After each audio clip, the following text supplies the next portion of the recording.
What's up, nerds? Welcome to the Omni4Game podcast, episode 58. I am Sean. I'm joined with Chris and Brandon as always. All right, sup guys? This week's Omni4Game recap. We go over locals as always, and then we talk about 2.0 and how we feel Bandai handled it. Then we go through our weekly reveals, we hit your comment questions, and we have a bit of a scary movie discussion at the end. So if you guys make sure you like this, comment, subscribe, and we'll catch you in the next week. All right, first topic. Oh, that's not how you spell that. Locals recap. So we had our pre-release last night. Hold on. I'm sorry. Not pre-release. We had our release event. Release last night. Yeah. I forgot about that. Yeah, good point.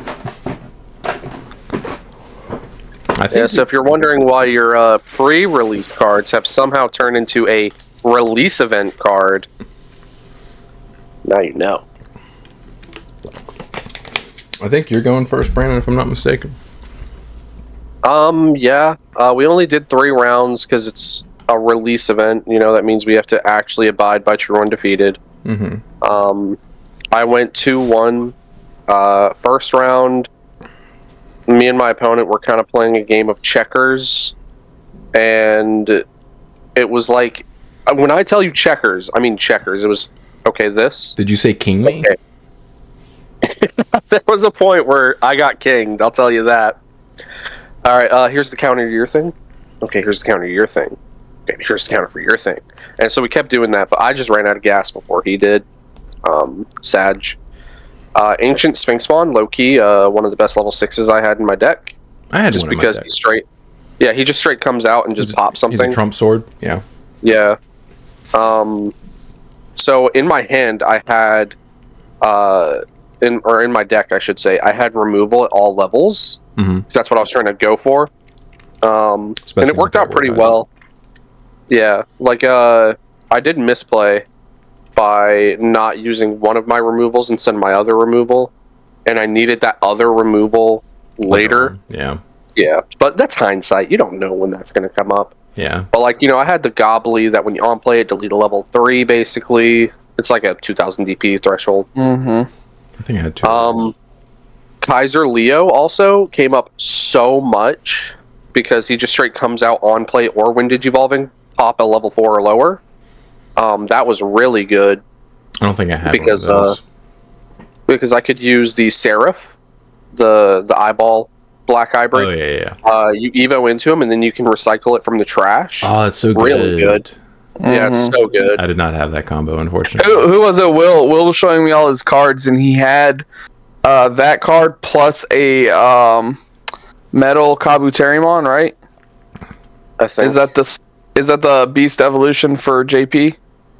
It's a black and yellow or yellow and black. Yeah. I think Yeah, it is. something like that. It's like Right, Rhino or something. I don't know. He had that combo, but he didn't have either one of those cards in his deck. And I'm like reading both. I'm like, why are neither one of these in there? You can de-digivolve, de-digivolve. You can go Seraph and then tuck it and then do it again. And he's just like, he's like reading it. He's like, oh man. Oh, I'm like, that is part of the skill curve of pre-releases. Yeah. Is identifying card value. I also had a small B package in my deck. Because I opened up each of the levels, multiple of the level 5s, and the Tiger Vespa. And when I tell you, when I got it to pop off, it popped off. I was never able to put security.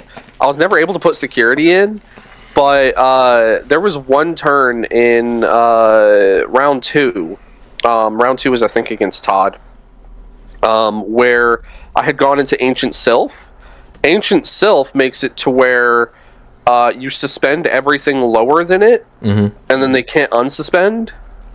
And then the very next turn, I went into Tiger Vespa, which also put him under the exact same lock to where nothing could unsuspend. So even though I didn't have any face-up security, I didn't have to suspend anything. Everything was already suspended, so I double locked him out. That's solid. So I was able to... Yeah, that was pretty nice. That was nutty. Yeah, so I won round 2, because I was just able to actually... keep gas. Gas was really important. I misplayed game 1 and it cost me. I had 2 level 6 options in my hand, and I went for one of them instead of the other, and it ended up costing me like 2 turns later. And I was like, again, hindsight, how are you supposed to know? Yeah. Then 1-2 games after that. The final round was against Caleb, Now Caleb is a dirty dog. All right, my man's pulled one Shadow Seraphi, and when I tell you, it was in his first like 5 or 6 cards. Every single game, to the point where my first attack I would attempt to go for one attack and he'd Shadow Seraphi me, and I'm just like, all right, you're a dick. So he wins game 1 purely off of Shadow Seraphi because I am digging for Ancient Sylph. The moment I see Ancient Sylph, I can out it. Oh yeah, no problem, because he's not swinging with it. He's never swinging with it. Yeah, if you can't give him barrier, he is not that good at aggroing. Yeah. So, game 2, the exact same thing happens, but now he's pushing for lethal. He swings with it. And the Ancient Sylph came back to save me. He just happens to hit the one guy in my security that saved me in past turn, and I was able to swing with my dudes and win. And then game 3, I basically went into like hyper aggro board control, where I was just constantly like trying to clear his board, but I could never clear his level 5. And I knew he had the Shadow Seraphi because I looked him in his eyes, and he doesn't have a poker face. I looked him in his eyes and said, what are the odds you have Shadow Seraphi for the 3rd game in a row? And he goes, and he's like trying not to laugh. And I'm like, okay, so he has it in his hand. Cool. I was behind him. Me, I guess. I was behind him at the beginning of y'all's game 3. He drew it when he evoed into his Rookie and Raising. So stupid. So eventually I put enough pressure on the board to where he's forced to go into another level 6 to try to combat my board. I've won at that point. Held up the entire tournament. Oh, piss off. Not everybody got a walk. Not everybody got a cakewalk. After you bullied me and Robbie for going into time the round prior, you got your comeuppance. Nah, listen, if it were up to me, alright, I don't care, you, alright, or I think you're going to be over here when we get to the actual, I don't care if you did it, Sean. Yeah, you're probably alright, Frisk, though? No. You shut up. You shut your damn dirty mouth. Yeah, so I end up finally outing his board and finally killing him in turns. I never got Shadow Seraphi game 3. I made sure to play around it so much. Like, it got to the point where, I think it was game 2, I had the Ice Sweet. Hybrid level 5 for Korikaku. The penguin? Yeah. And his Shadow Seraphi only had 3 sources. And my dude had 3 sources. So I was like, alright, attempt to swing at your Ancient Troymon. And he goes, alright, I'll let it go through. But I have a blocker Retail on my board too. So he can't swing ever. But I also can't, he can't block my Penguin. Yeah, you guys were on a standoff. You both had like 4 dudes on the field when I walked over later. And I was like, I had never had this game state in any pre-release where we just have like a full board of dudes. Yeah. Because, I mean, my Penguin dude had jamming because, you know, they have like 4 jamming inheritable in the set. So he was in a pickle. But yeah, I got that. So 2-1. I ended up in 4. I think that sounds about right. No, it was like 4th or 5th. It might have been 5th. But I feel like it was 5th. I don't remember you saying your name after me, but I could be wrong. Might have been 5th. Yeah. Anyway, next 2. So I came in 3rd. Round 1, I played against Ben, and he actually got me down to 0. Ben. Poor Ben. He got me down to 0 security pretty quickly. I opened kind of awkward, but it was only awkward because I was trying to like set him up to respond to his board, and he kept giving me just not enough memory to do it. So I just evoed up into what became basically a god stack and raising, and like I evoed up into a Dynus X all the way just in raising, and had an inheritable that minus 4k on the swing, another that gave him 2k on my turn, another that end of attack I gain a memory. So he got me to 0 security. I promote, swing over his dude that just swung on my security, and then I hard played the uncommon Chimeramon to kill itself to kill his other guy, and then end of turn my Dynus X recovered. And from that point on, he just couldn't do anything. My Dynasx recovered me up to 2, but he actually forced me to Evo into the Millenniumon that I pulled to kill his guy that he had just put on the field. And I choked him to 1 doing that, and he scooped after like another turn or 2. And game 2, I kind of just rolled him. I drew like the perfect cards to respond to exactly what he was doing, and I got him down to 1 security. He set me to 2, and I had JP on the field. He set me to 2 on purpose because most of the hybrids cost 3 or 4 unless you have exactly the guy that Evo's on top of them. Unfortunately for him, I had a dude on the field, and I had exactly the guy that Evo's on top of JP for 2. So Beetlemon. Yeah, so I swung and then put Beetlemon on top of JP and turned it sideways, and he's like, "Yep, you have that guy. Yep." And he was like, "There's nothing I can do. Your deck's too good." Like, he was after the match, he was like, "Your deck's like way too good." He was acting like he went winless. He was like winless. Tier 0 pre-release deck, or I'm sorry, release deck. Ben won the last round. No, he didn't. He told me he went X3. No. He said that because he thought we played 4 rounds because he doesn't drink enough water. Okay. He doesn't drink any Wawa. Yeah, he just knew that he won 1, and he's used to us playing 4, so he was like, I am 1-3 before I'm X3. Yeah, he's basically going around saying X3, yeah. Because when he said that to me, I was like, you didn't win a match? And he's like, how many rounds did we play? And I was like, Ben. Jeez Louise, Ben. This is a guy who's topped two events, right? Or 3? With Cinderella. No, I'm talking about like online. Events? He's topped a bunch. Yeah. Like he's just tunnel. I'm here. Yeah.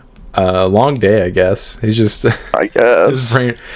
So I do the same thing, but I know it's because I need to drink water. Because like me and Ben have the same issues. Like, I know exactly what is happening in his brain. Where like at locals, yeah, we will both roll a die to see who goes first and immediately forget what we rolled and what our opponent rolled. I've seen that with Ben. Yeah, he'll roll the dice, you'll roll the dice, and Ben will go, "What did we roll already?" And I'm like, Ben. I do the same thing. Come on, man. I'll roll and be like, summer child. And then my opponent will roll, and I'll look at what they rolled, and I was like, what did I roll? Yeah. And also, I have also forgotten what round we were in at locals and like how many we've played so far and stuff. And Ben does the same thing, but I know it's because I need to drink water. Ben just doesn't drink water, and he just like toughs it out. But anyways, and then round 2. So also in response to Ben talking about how good my deck was, I did pull the best I have pulled as far as like a pre-release deck or a release deck out of the past like 3 pre-releases. Although the last 2 I pulled like straight dog water. But this pre-release or release, I was able to like actually have like a functional deck for like the first time in months, which was nice. It was a nice change of pace. Round 2 played against Robbie. Robbie pulled Rookie Lucemon Chaos Mode, Ace Lord Nightmon X, and he also pulled a rare Dynasmon that has an interruptive effect when it would leave the field you recover. Thankfully, he bot decked his Lord Nightmon X both games at like the beginning of the game, like off of one of like the hybrid searchers. He like revealed it and put it on the bottom of his deck. He's like, I'm not seeing that again. I was like, thank God. I would never play those cards unless I already had that in my hand. Yeah. Because I know that won him like that was his win con. Yeah, he like Lord Nightmon X his round 1 opponent 2 games in a row, like with the Lord Nightmon underneath it. And if you have like the full effect of Lord Nightmon X at a pre-release, like it's very hard to lose that.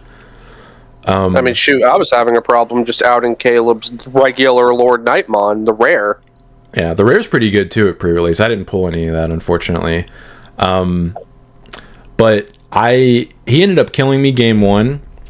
It was a grind. I honestly was pretty tempted to scoop. Like I bot decked my Dynasx at the beginning of the game off of my hybrid searcher, and never really saw like I don't know. I drew pretty clunky. But he ended up winning game 1. It was like 25 plus minute long, which I probably should have scooped a little earlier. Game 2, he does the same thing. Bot decks his Lord Knightmon X. I end up whittling him down to 0 security, and he's had a Dynasmon on the field, the rare one, for like a couple of turns. I checked his Chaos mode out of security like at the beginning of the game.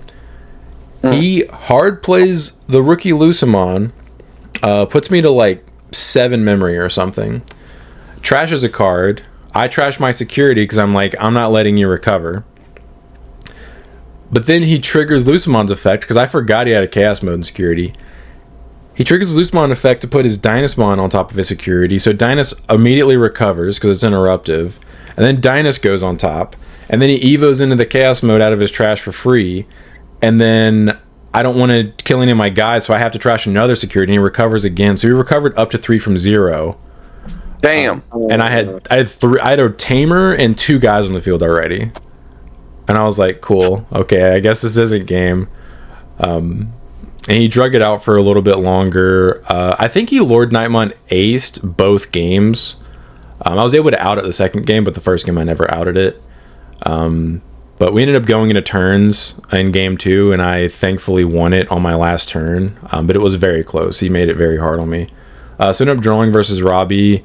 And then round 3, my opponent was over it, and they scooped to me. So I was like, absolutely. He was like, do you want to play for fun? And I was like, absolutely not. No. I was like, I'll play constructed for fun, but I'm overplaying with this pre-release deck. So I ended up going 2-0-1 and coming in third due to tiebreakers with another person that also went 2-0-1. Yeah, so I'm pretty sure I did 5th or 6th. Well.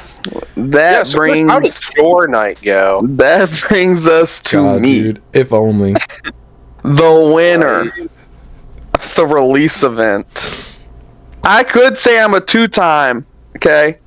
But Ben wanted to try and make us play a 4th round at the last release event. And we weren't having it. We wanted to go home because we weren't getting any boxes. Yeah. Well, this time, after much negotiation, it seems like, yes, we were all allowed to buy 1 box. So we all said there's going to be a true undefeated and we're going home. Mm-hmm. So did we all celebrate when Ben lost round 1? Sure. Did we all celebrate again when Ben lost round 2? Yeah. So there was no way. We were going, whoever goes XO, that's it. Tournament's over. Okay. I had a hard fought path. Okay. Round 1, got the bye. Because there was 15 people. A lot of build up for this crap. 15 people. I'm appreciating the storytelling. Odd man out. I have to fight through. I don't get to play with my deck. I don't know how my deck functions. Right, I got to fight through this. Get a chance to practice. Adversity, man. Adversity. So I get a bye. Round 2. My opponent goes, you know what? Hands up. I saw your deck. I don't want to play against it. Go ahead. You got paired with someone who wasn't participating. They just signed up for the pre-release to get their stuff. Okay, boom. All right. And there's a lot on the line for this pre-release or this release event, okay? Because so he's going into the final round as a true undefeated. Yeah, without having to play a single game. I forgot about the prizing. Yeah, I mentioned that. Yeah, okay. So there's a lot on the event because they had to open like 4.5 boxes to 6 boxes to, give everyone their pre-release stuff and then 2 extra packs for participation. Yeah. And the guy who was running the tournament put up a Lord Knightmon X and a Susano Ace as prizing for the first and second place winner. Whoever got first got to pick out of the 2. Whatever and came then out of the lucky pack. Yeah, they were the lucky pulls. Whatever happened to the rest of the lucky packs, I don't know. Who knows? What happened to the promos for BT17? Who knows? Okay, that's God. That's only God and that person knows what happened to those You're cards. Getting off topic. You're right. I'm sorry. There's a lot of frustration going around. So, anyways, so there's a lot on the line. Sean's trying to play Lord Knightmon. He needs that Lord Knightmon X because when he gets there, he's initially told, "Hey, no one's gonna buy any boxes, even though we got 2 cases in. Well, I wasn't told how much product I got in, and I also was told, I was basically like, it was strongly implied we weren't gonna be able to buy boxes. Yes. So again, Chris shows up, and I am furious because, anyways, off topic again. So there's a lot. There's a lot on the line here. Okay. Sean needs that Lord Nightmon X antibody. Okay. He's trying to win his way to first. Okay, yes. But Chris comes in. After 2 hard-fought rounds, I finally get to play against someone in round 3. And then we discover, hey, actually, my deck's pretty good. I probably would have won the first 2 rounds anyways. I pulled Susanoo Ace. It's a pretty good card in pre-release. Yes, it is. I also have a very good controlling deck that just blows up everything, just like what Brandon was saying. Yeah, you pulled 2 of the Dreadnought Tamers, which I watched blow up like a couple of level 4s on his field because I was sitting next to him the whole time. Yeah. So it also didn't help that my opponent only pulled 2 Tamas, and he just started drawing really bad. Like, I'm talking, he was just like playing cards and giving me like 4 to 5 memory plus like a turn, and I'm like, yo. At one point, he only had 1 Digimon on the board. I hard Digivolved into Susanoo Ace for 6. Put him to 1 memory and blew up his only body, and I had 2 Tamers on the board, and he was at 3 security. So he like picks it up, reads it, and he's just like, oh, so you just kill me next turn? I'm like, yeah, I guess I do, huh? Because you had like a body in Rating and like a body next to Susan, I think. Yeah, so, and Susan was going to be like 19k swinging effective, so yeah, it was a big boy. And if he put out anything, Susan just kills it because, again, it's release event, so it's got like a million colors underneath it. Oh my god, I forgot about when I smoked Ben in the second game. Oh, yeah, you gotta tell that. Okay. Yeah, go ahead. It's Tactimon, right? Isn't that who that is? Yes, it's Tactimon. So, Tactimon, when you read it... Best card at a release event. In constructed, god-awful. In a release event, obscenely broken. Hey, that's pretty good. It evos for free. Every time. Yeah, basically anytime you unless it's like turn 2, you're evoing for free. It evos for 4 and reduces by 1 for each color in your opponent's trash. So and especially with all the dual color cards in this set, there's no way it's not going to be free. And secondary effect, it gains 2,000 DP and an extra check for every 2 colors in your opponent's trash. I evoed into it for free against Ben game 2, and he had all 6 colors in his trash. The only one he was missing was white. And I swung at him for 4 checks at like 20,000 DP and cleared his security and then swung for game. It was awesome. Yeah. I saw you just go, all right, Evo for free, and I'm like, what is going on over there? You're like, all right, swing for all your security, and Ben like picks up the card and he's like, oh, that's why you said, oh, sweet, you've got all 6. I picked up his trash and looked before I evoed into it, and I was like, sweet, you got all 6. Yep. It was awesome. Yeah. So, yeah, I gotta watch that because, again, hard fought round 1. Mm-hmm. So I win round 3 pretty decisively, pretty easily. You 2-0'd him in like less than 15 minutes. Like, it was very one-sided. And then they all sat there and crowded around me and Caleb and like, what are you guys doing? Get over it. Yeah, because I didn't people playing Brandon. I didn't want boxes. The dude's out here soft locking me out of the game. I didn't want opinions and stuff to change, and suddenly we weren't able to buy our product because randoms need to be able to walk off the street and buy our stuff. Whatever. I didn't want that to change. So I'm like, you got to go before they go, hey, you can't do this. Ridiculous. Yeah. They'd have had a riot in their hands if they'd have taken that back after saying you could buy boxes. I end up getting first. I pick out the Lord Nightmon X for Sean. Yeah, I find out I was potentially going to get second depending on tiebreakers. So I was like, if I'm second, please don't pick the Lord Nightmon X so I can get it. But I ended up getting third, so I was like, get the Lord Nightmon X. So, yeah. It was pretty funny because my first 2 rounds, I just got to walk around and stuff. Somehow, a couple people in the store pulled out of their pre-release packs multiple Zed Millenniumons, multiple Millenniumons, somehow the same card. Just they all had just the same copies, everything. So I went and bought them, for a decent deal, and then proceeded to pull 2 out of the boxes that we ended up opening. So I think you pulled one out of your lucky pack. Like it was the first pack you opened. No. I pulled. Brandon pulled one, and I pulled one regular out of my box. Yeah, I also pulled a regular one. My lucky pack was Magna Garu. Mine was also Magna Garu. Was it? And I guess it was just like one of your first packs out of the box. Yeah, it was. It was like one. I remember you opened it and immediately like slammed your fist on the table. Yeah, and like immediately, like it was like my second pack.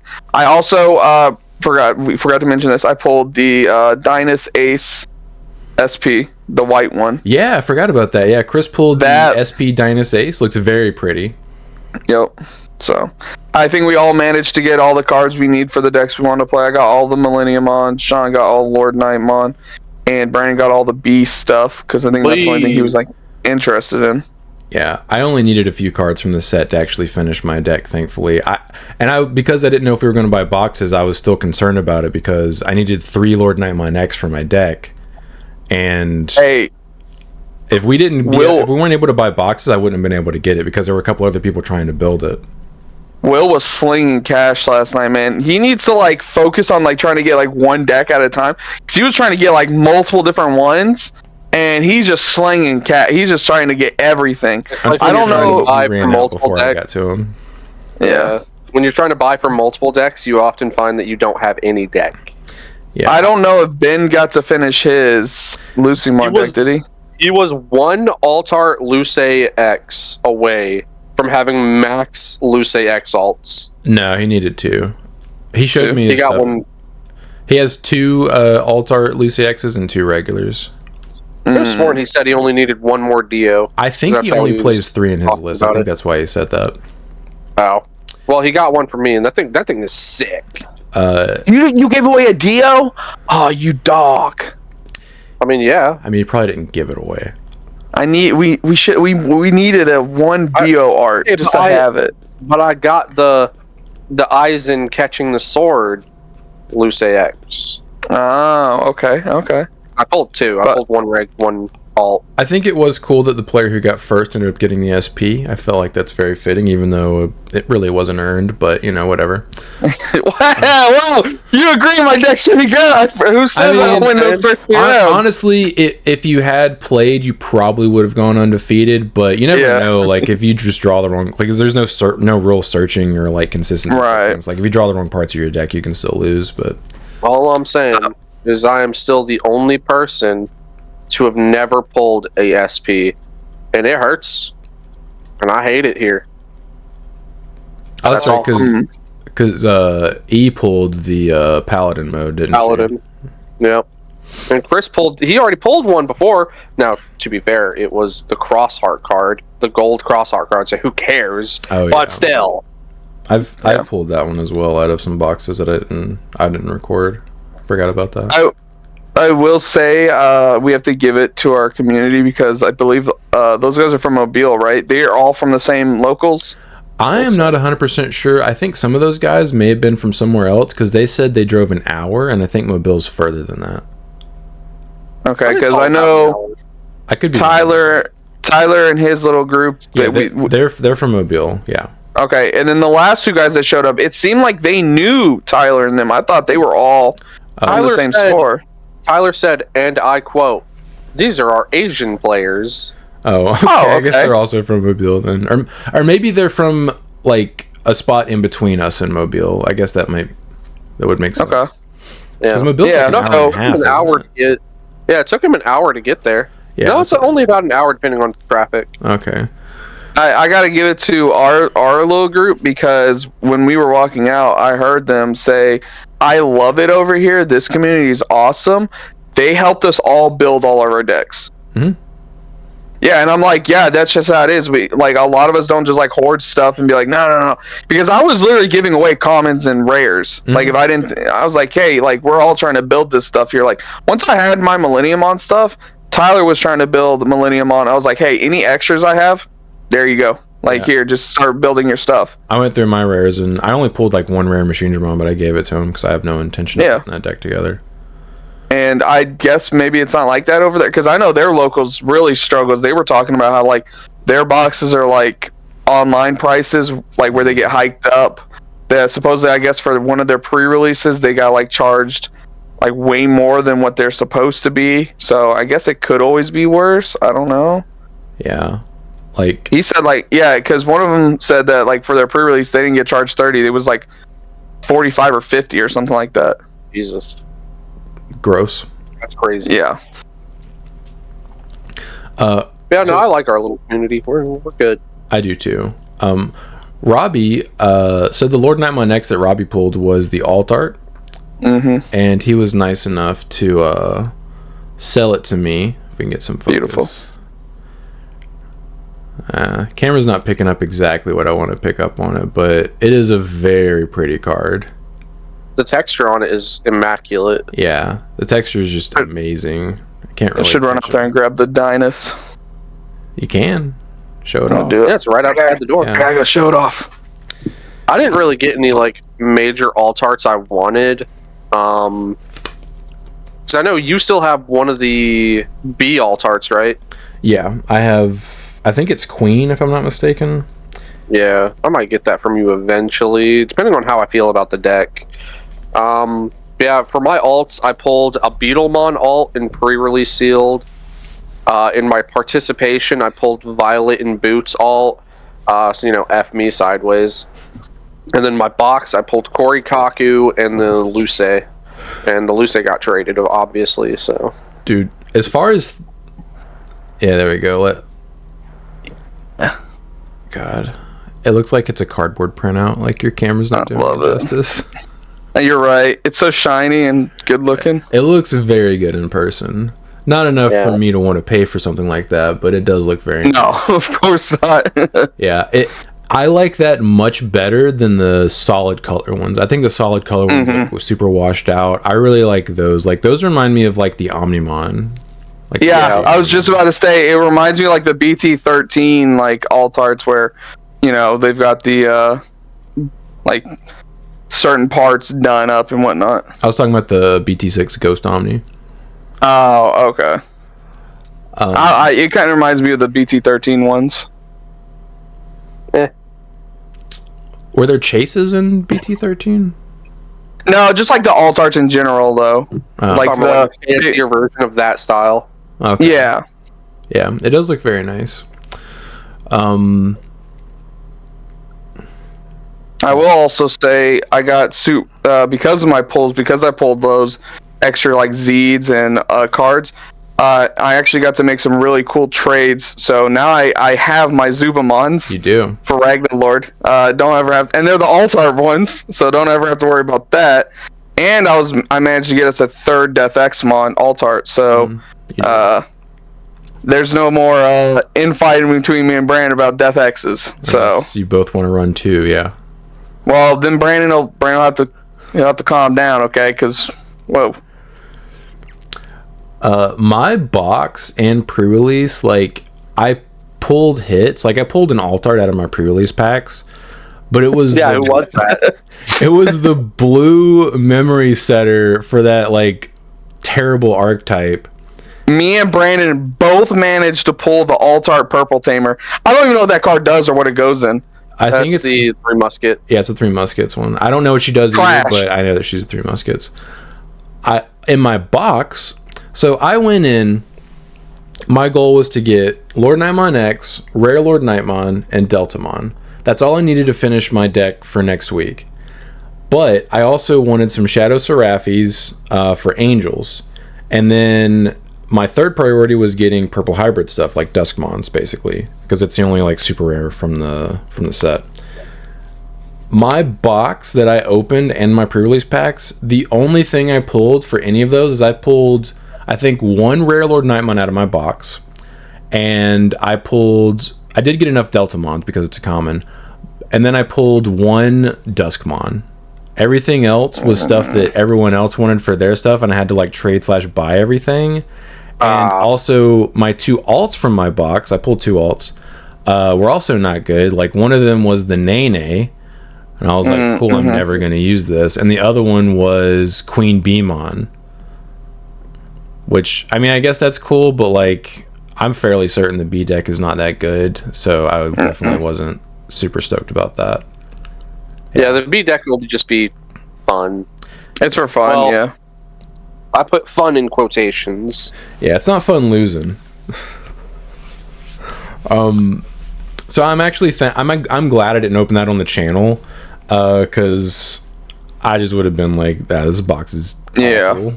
Like I didn't pull anything good. At least Did you? How many Duskmon did you end up walking away with? I just the one that I pulled. Just the one. Yeah, I asked about getting 2 more from someone else, but they didn't seem super into it, and I was like, whatever, I'm not gonna worry about it. I'll get them eventually. I had traded one of my Duskmons to Ben, and then I think the other. Do I still have the second Duskmon? I'll take it. Yeah, I might have also traded that, but I can't remember off the top of my head if I did or not. And then we do have the 2 Shadow Seraphimons. Yeah. I only need 2 to finish my deck because I was able to get one from Caleb, and I just need 3. Yeah. Yeah, it's a shame Lord Nightmon X is going to be so popular, because Angels is definitely still tier 1, but if a popular deck has the ability to de-evo you, it's not as just obscenely broken into the meta as it was. I think that Mother Control, or just like Black Hybrid in general, might get like that bump, especially with that new Seraphmon combo. Be just playable. With like the new one. Oh yeah. Well, with the Metal Tyrant or Metal Kabuterimon to Digivolve again, and then just because it's literally just an on-player when Digivolving effect with that Tyrant or the Metal Kabuterimon. I keep saying Tyrant. Metal Kabuterimon. It just Digivolves something, and then you just do it again, and then I don't know. The little combo looks pretty good. It doesn't have taunt, but that's what your level 5 like Edamon and stuff is for. Yeah. So. It seems like it's pretty good. Shadow Seraphi, I think, definitely buffs Mommy Control. For sure, yep. Because me and Ben have been testing that matchup, and it does make it a lot harder when they have access to de-evo. Because if they didn't have access to de, like if it was just still like Mega Gargo or Cherubi, I don't think it'd be as big of a deal. Right. Like Lord Nightmon X can get so big with Alliance that like it doesn't really matter. But if you de-evo it in addition to DP minusing it with Seraphi, it's pretty rough. Well, I was thinking if there was a combination somewhere where you can play the Shikuamon, the Jogress one, in that kind of style deck, because now that you have that Metal Kabuterimon, which is a yellow-black, you can DNA with plus your Beetlemon. Other black hybrids. Oh, Beetlemon is yellow-black. Beetlemon also has protection. His ability when he comes out when Digivolving, you just can't be deleted by Digimon effects. I think he actually lets you pick. I think he lets you pick. Yeah, so there's that. You could play the Shikuamon Jogress. You could play the Edamon. You can play, and the top end for those colors is ridiculous, like ace-wise. Well, yeah, Vikemon.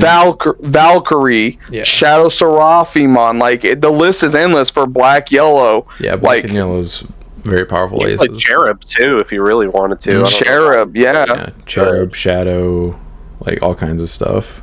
I could see a world out there somewhere where like Black Hybrid isn't like, I don't think it's like tier 1, but it could definitely be like tier 2, because you could still do the Mother Control aspect with like Mother and Shoto, but I don't know if it's as strong as just like playing that pure taunt version where you just taunt your opponent and then ace into them. Yeah. I mean, what tamer would you run as your primary tamers? Like JP?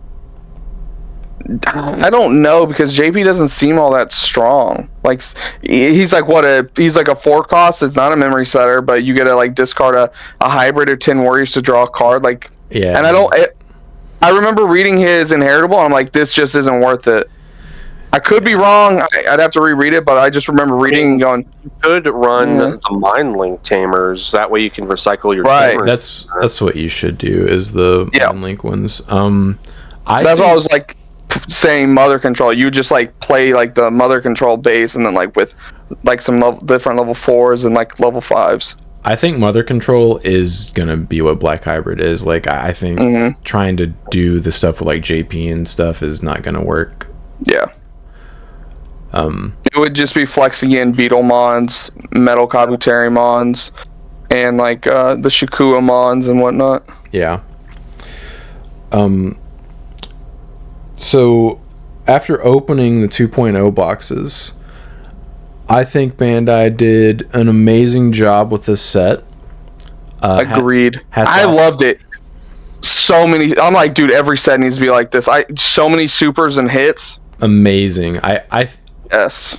They most likely did this just because it's a big set and they were trying to like fix the issues with the ratios would be.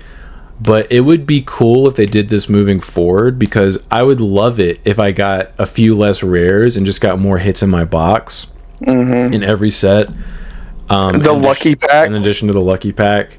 Oh, so good. And the box topper pack had 2 cards in it as opposed to 1, which I appreciated. I got a foil B card. Yeah. I think they did an amazing job. Because that was part of our concern, was it going to be like 1.0 where it's like basically impossible to get a super that you want if you're just buying a box. And especially since it felt like 1.0 had like guaranteed hits in a box. Like, I don't think I ever saw a box of 1.0 open that didn't pull Garudamon, and that was like a dog awful card. Back when Even back in 1.0, when we were still experiencing the massive shortage and everything was super expensive, Garudamon was still free. Yeah, exactly. Like Zudomon and Garudamon were like 2 of the most pulled cards, but Zudomon at least saw play. Yeah, Zudomon, you could put it in a deck and not feel awful about it. Yeah, I forgot about that Zudomon. I agree with Sean. Really good. I thought this set is definitely like a 5-star set in the way they did it, where it's just like you got so many hits, so many chances to get cards.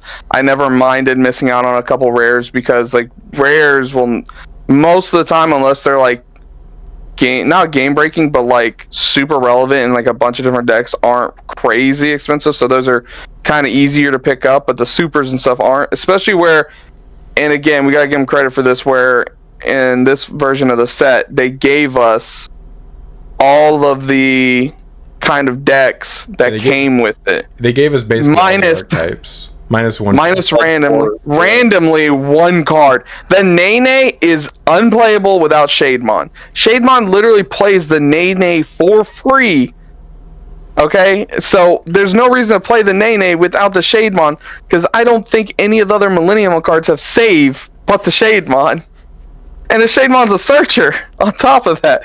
So, like, I don't know, it just felt really weird to leave out that 1 card. It's not like the Shademon was going to be, like, making, Zed Millenniumon is completely broken, blah, blah, blah. You know, it's like, that's, no. Like, why? Why did we leave out 1 card? I wonder if it was just a victim of the final cut, because they had to fit so many level 4 hybrids into the set.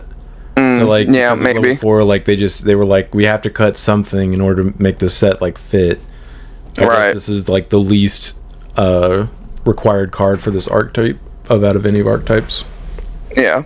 So yeah, that was kind of unfortunate, because it just, there's no point in playing the Nene. There's no point. Like, you might as well cut that from your list right now, because there are better memory setters, because that's all it's for.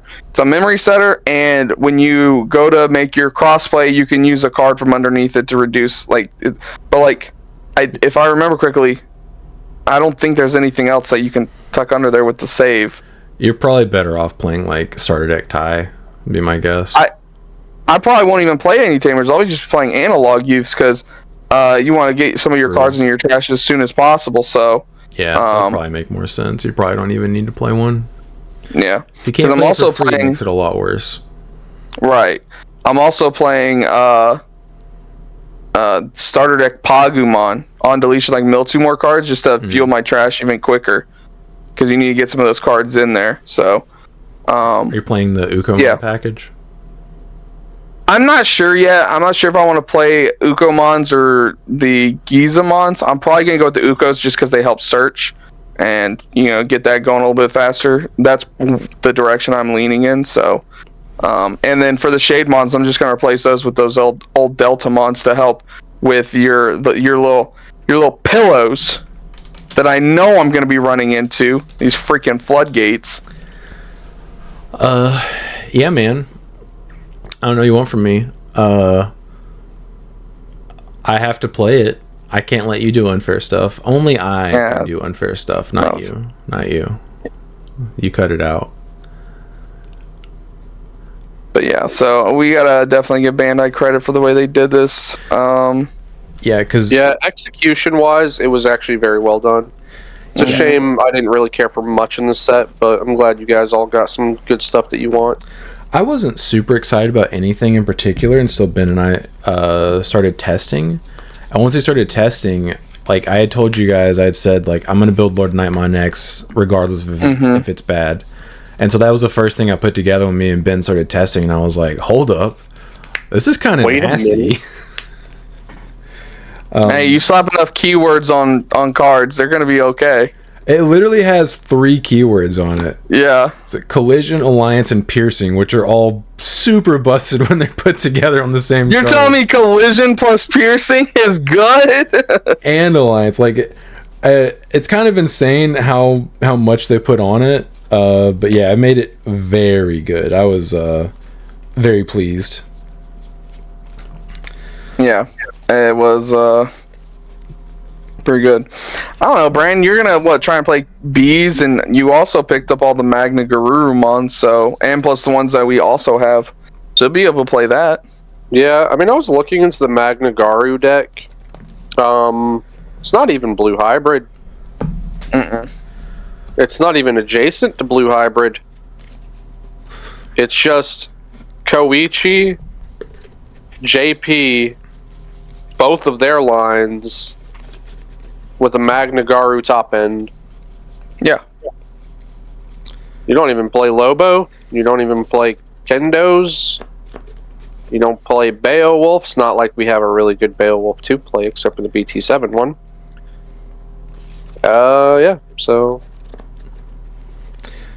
Yeah, I'm super happy that I was able to finish my deck before we left, because not only did I need a couple cards from the set, but I actually was missing several cards from previous sets.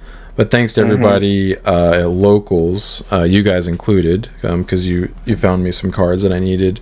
I was able to get, like, because I needed like 2 more Protoforms, a Death X, an Anubis, a Levia, and I was able to get everything. Dober and Cerberus. Hey, I don't know what you told Will to sell you that Leviamon, but then at the end of the event, I could be mistaken here. I swear he asked Tyler if he had a Leviamon he could buy off of him. I was like, Will, why did you sell your Levia? I bet you I know why. Also, here's the so beautiful. I also got this from Robbie. I asked him if he had any Protoforms. Actually, he asked me. He was like, "Do you need Protoforms?" And I was like, "Actually, I do." He only had, don't say. He had 1 regular and 1 alt art, and I was like, I guess I'll have to just take the alt art because I need to.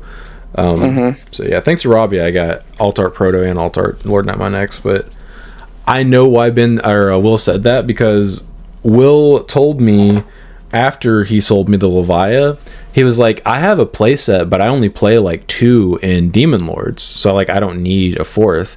And I was like, okay. But I bet you money he asked Ben what Ben's ratios are for Lucimon, and I know Ben plays 4 Leviamon. So that's 100%. That is what happened. I mean, you can cut it. You can cut it for something else. I took Ben's list and played a couple mirrors with him, and I cut Leviamon to 3 to make room for some stuff. I don't think 4 is necessary. Yeah, it's a good card, but like you don't need. You've cards that literally search it. Like, you don't need to play 4. In my opinion. But yeah, 2.0 is amazing. I'm looking forward to this format. Ben is. Oh, go ahead. Oh, real quick, while we're talking about the protoform, I was going through our bulk yesterday and I found a second one. So it turns out we have 2 protoforms. Brent, we've always had 2. What do you mean? Why did I have to borrow one from Sean? Because I was using one. No, you weren't. Oh, yeah, that's right. Yeah, I was using one. This was Numamon. I was playing one protoform. I remember that, yeah. What a liar. I can't believe he lied to me like that. We've always had 2. No, I distinctly remember We used to have 4. We used to have 4. One of them was an alt-art, and we sold it to Ben, I believe. Yeah. I don't know if you did or not. No, we did. We had... Yeah. Oh, he must have gotten rid of the alt-art, because I remember I got the 2 regulars that I have from him later. It was quite hilarious. I remember very distinctly we had 4. We got rid of 2 or 3 of them. Because we were like, oh, we're never going to use this card. And then immediately I had to pick up the second one back from Ben after Ben was like, oh, I don't need this. And I'm like, I will take that back. Yeah. Yeah. The protoforms on our locals they've been around. Yeah, they're a little bit hosed. I ended up getting the 2 off of Ben just because they had value in them, because he was wanting to get some stuff from me one time. And I just held on to him because I was like, I don't know if I'll ever play this, but, I'll hold them. And I'd actually been considering selling them because I saw that they were spiking until me and Ben started testing 2.0 format. And I was like, oh, Lord Nightmon X plays 4 protoforms. Mm-hmm. Damn. I guess I gotta get 2 more. You don't play any of the Leviathan, or not Leviathan, Lord Nightmons, right? So you need that to have its full effects, right? I play Lord Nightmon. I play the rare, not the Oh, ace. you play the rare. That's right. Okay. Yeah.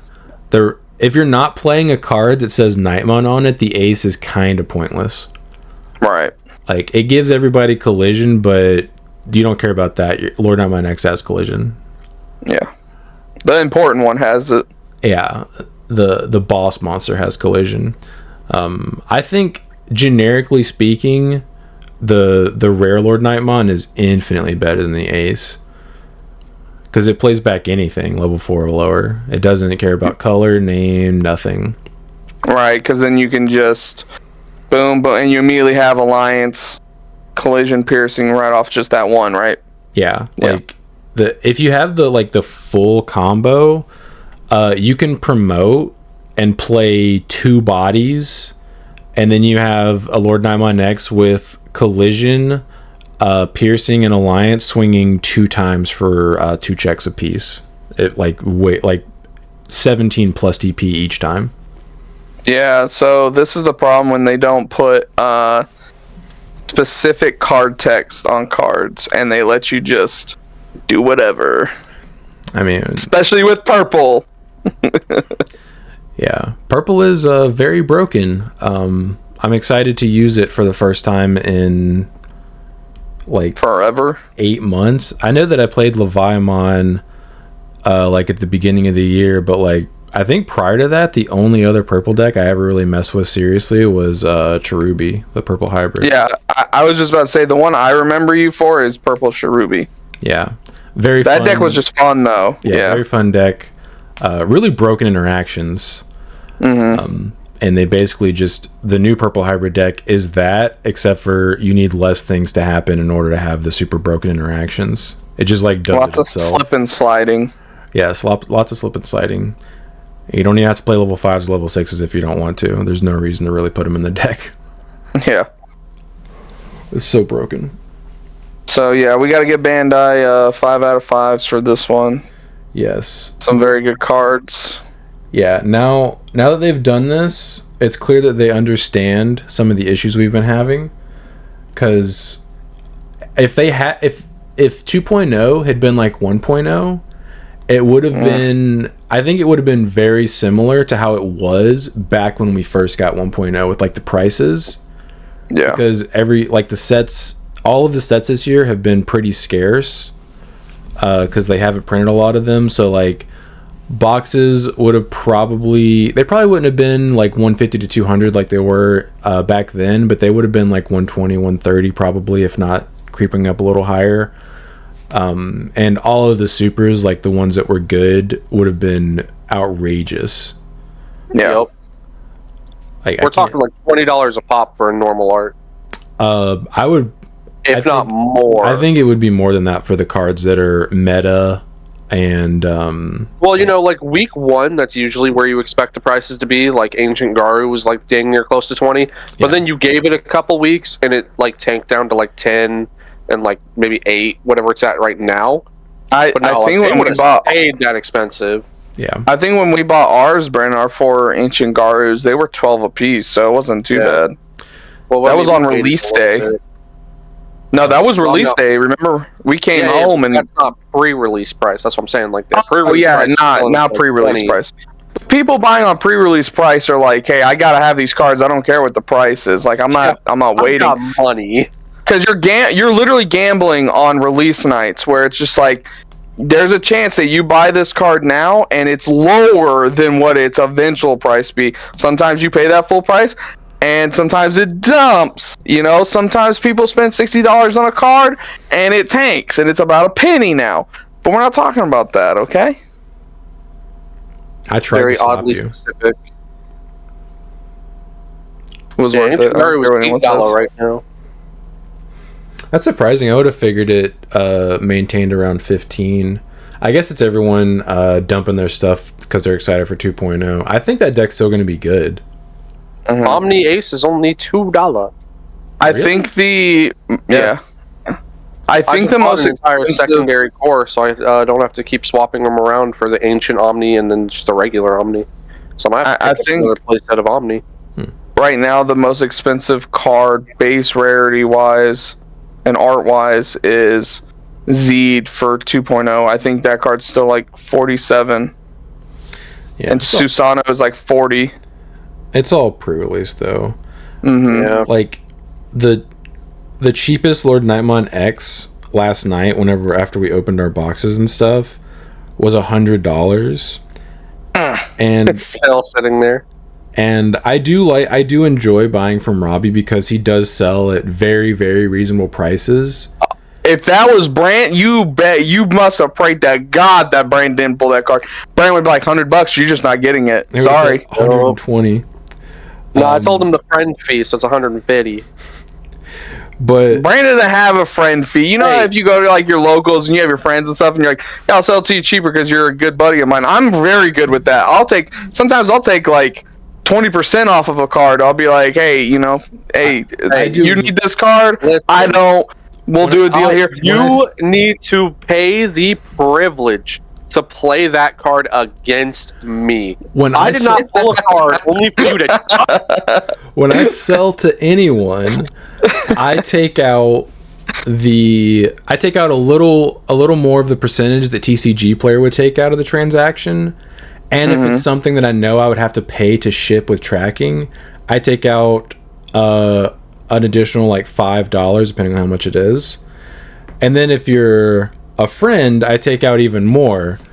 But Brandon doesn't even take out like the 15% fee. He's just like, hey, whatever TCG player says, like that's how much I want you to pay me. Yeah, Brand's like, all right, $10 card, it's gonna be $10. Like normally I'd be like, yeah, we could do like 6 or 7 for it. I don't care. Sean will be like 6 or 7, and then everyone else is like, well, this much. Brent, no, $10.50 actually. I want you to pay me more. Like pay the shipping.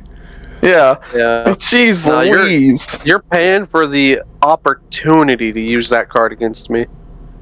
But because the cheapest Lord Nightmon X was $100, Robbie started negotiations. He started so high. He was like 75, which Sean so quick. Sean goes, no. Yeah, I was like, absolutely not. No. If I thought the card actually was going to end up being $100, I think that would be an extremely reasonable offer, which normally he is extremely fair. But I was like, Lord Nightmon X is nice, but he's no ruin mode. I was like, it's not going to be $100. I was like, I don't value it at that. And then he was like 72, and I was like, no, man. 72. I was like $3. I was like, I'll just wait. I don't need it that badly. Like, I'll just play the regulars. Like, it's not that big of a deal. But then he came back, and he had a second Lord Nightmon, regular art X antibody, and he gave me a very reasonable offer, which I agreed to, which was $50 for both. And I was like, Yes, that's the Damn, that's that's the a Robbie very I know good and deal. love.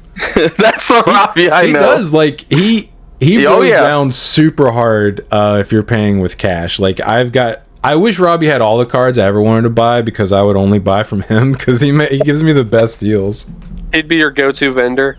Yeah. It was so funny. Right after I sold him the Imperial Dramon deck with the Pyldramons and stuff, he said he went to like a Walmart or somewhere like that, bought a couple packs. He pulled the one he needed. I felt so bad for him. The whenever I got to locals and I got the protoforms from him, he also had 2 Cherubies left, and I need 3 more to finish my Angels deck, so I don't have to borrow cards. Mm-hmm. And I got the 2 Cherubs and the Alt Art Proto and the regular Proto for $100. That's not bad at all. Because Cherubi's still pretty expensive, right? Yeah, they're like pushing 30. And the Alt Art Protoforms are like 70 plus, and the regular Protoforms are like 30 or 40, I think. It's like, that's ridiculous. Those jumped out of I'm not gonna say out of nowhere, but those like jumped because they were like what, 10? When the set longest? When the set first came out, they were about $10.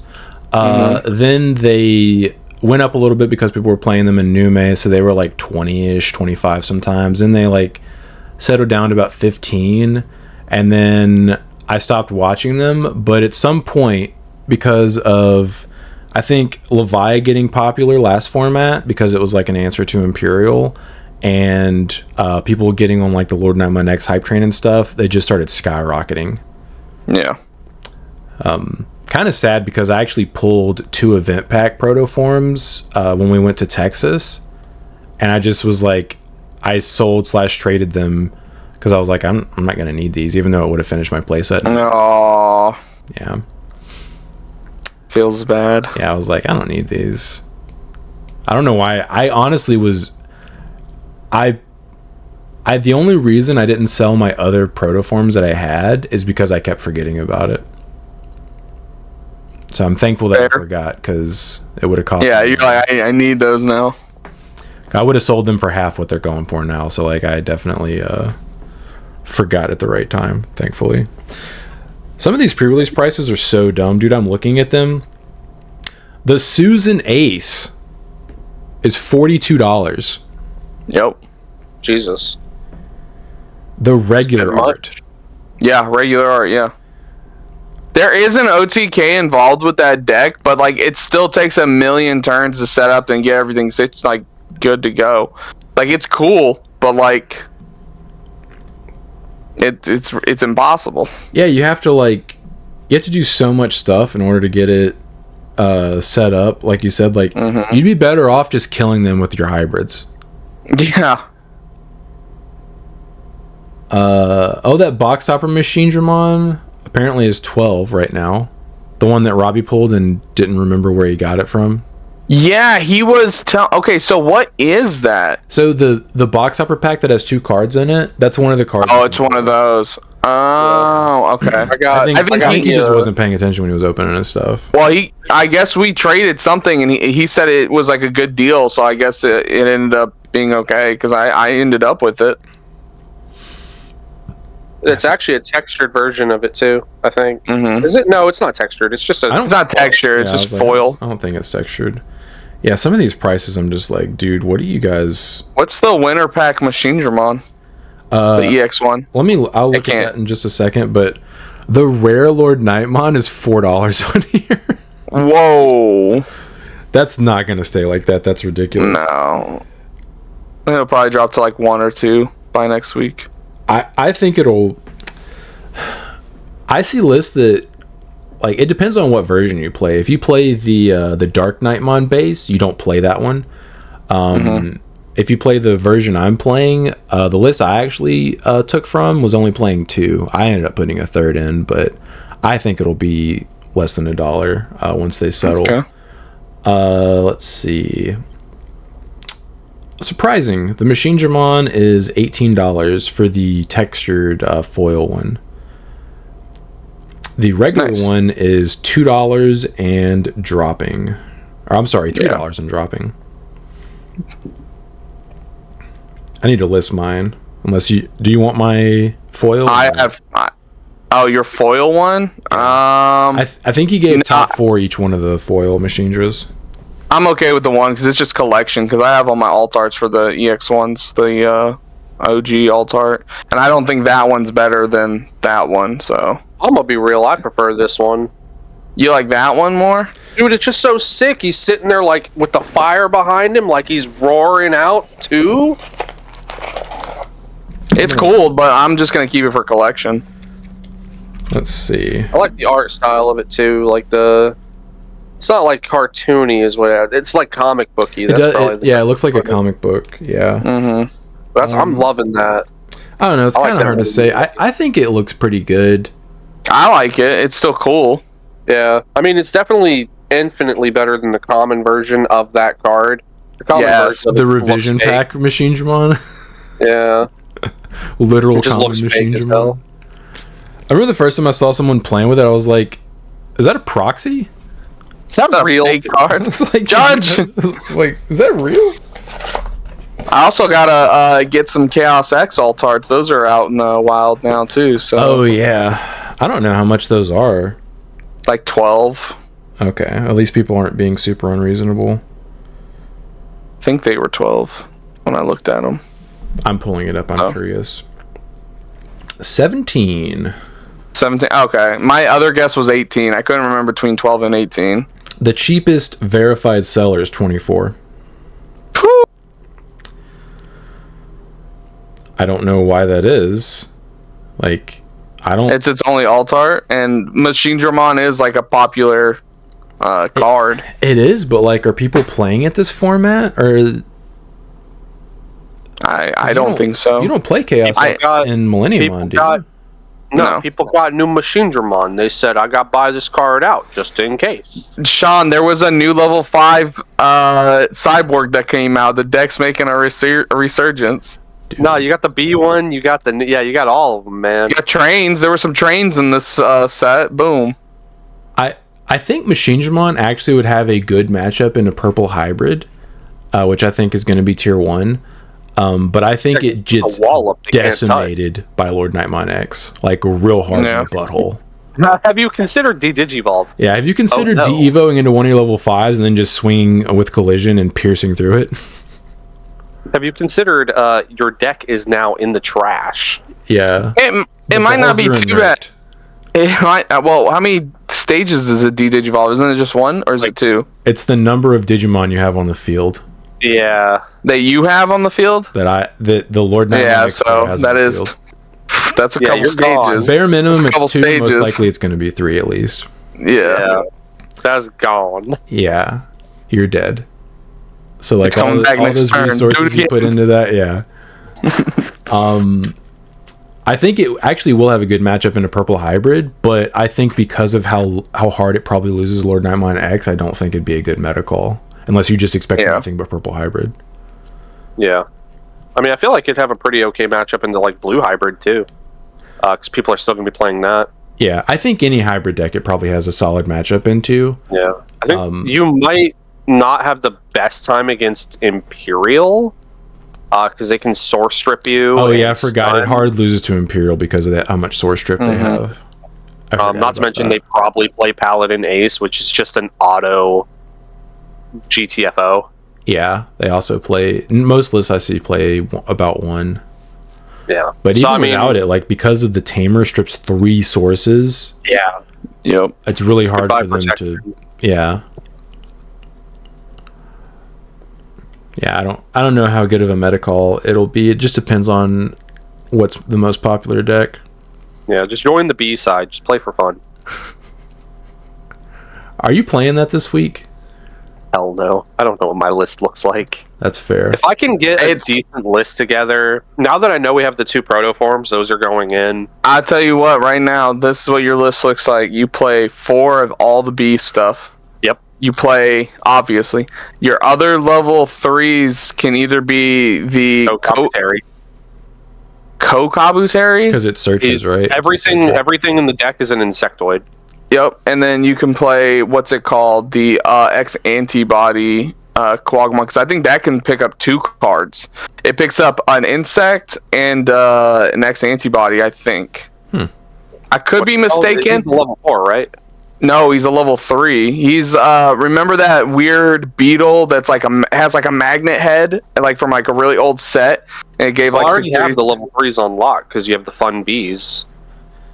Well, you only have 2 fun bees, so that's only 8 cards. Well, he said he was playing the Kokabu. That's what well, I'm saying if you want another option for a level 3, I think you can play this one. It's an X antibody. It's like an X antibody level 3. It's like it's Co something. Not I can't remember. No. Kokua X antibody. Yeah, maybe that's it. What's its effect? It doesn't have an inheritable, which is like the worst part. On play, when digivolving your top 3 cards of your deck, add 1 insectoid or machine in a straight and 1 X antibody. Oh, so it specifically would add Protoform. Right. So you could also play that. It's probably not as good as the Kokabi Terriermon. And then level 4s, the card that I've seen everyone playing is Togemon. Because that can get out your WinRAR. Tamer player. Okay. Yeah. And you'll be able to reduce your Digivolution cost even more because you're playing WinRARs. So the Togemon will reduce your Digivolution cost. Oh, yeah. And level 5s are just your level 5s. For level 4s, I don't even know if I really need more than 2 of the Togemon because you just have... No, yeah, you would just play 2. Yeah. Level 5s are just the bees. Level 6s are just the bees. The bees. I was thinking of 4 of each training and Memboost. Thoughts? Probably. If you have the space, probably, yeah. Well, you can even flex in Tyrant. Yeah. I was also considering Mimi to try to do some more board swarm stuff. You gotta play 4 copies of WinRAR, too. I was only going to do 3. I think he's good. I just don't think he's that great. Yeah. Like, being able to touch security and then Evo out of it, like, I don't get to reduce the cost of the Evo. So it's like, Evoing out of security seems like it's actually going to be detrimental to me. I forgot. So Ben pulled 2 of the B-Tamas. And both games, he ended up tucking 2 bees face up at the bottom of his security. That's great. After the match, I was like, how many of the bees did you pull? And he was like, 2. I was like, what the f... 2 Tamas and 2 bees. That always happens. Yeah.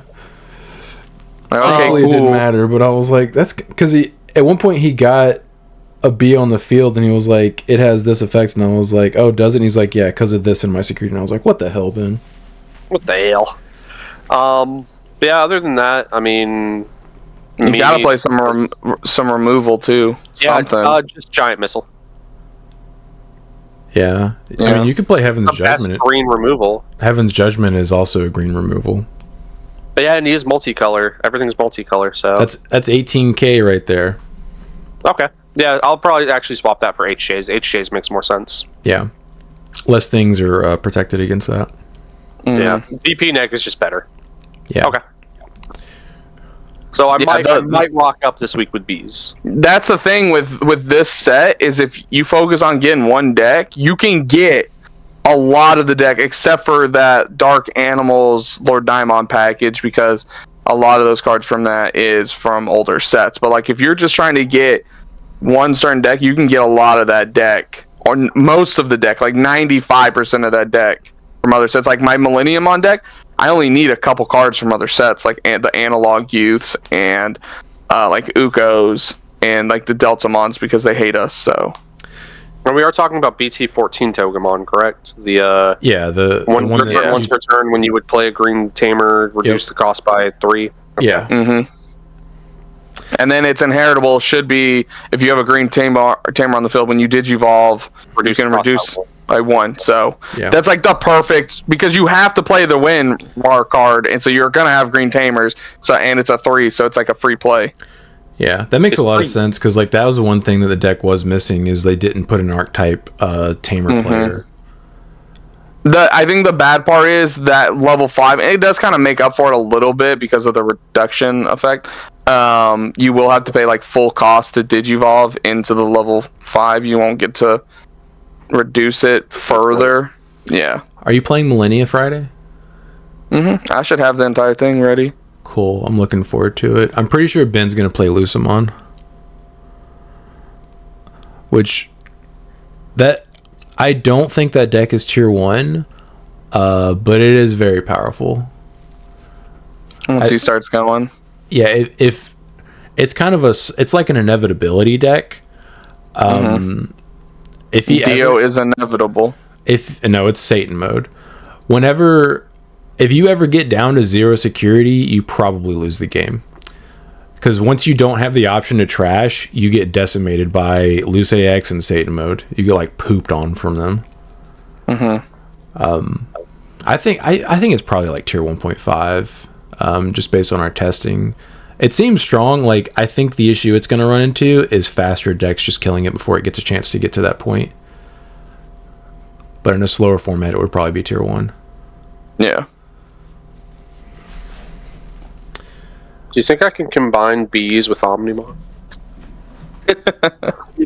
I don't think so. You can play Merciful mode. That's the only Omni you can play besides Alter B, I guess. And the Zwarts. Dude, he's in Archetype. He's Alter B. There you go. There you go. There you go. I guess that's sort of true. You could play. Disappointment is immeasurable. You could play Zwart though, and just play some bees back. That's true. That might not be a bad idea. I don't know. I mean, having to pay the full 6 and get rid of my top end would kind of feel bad. Does Togemon reduce...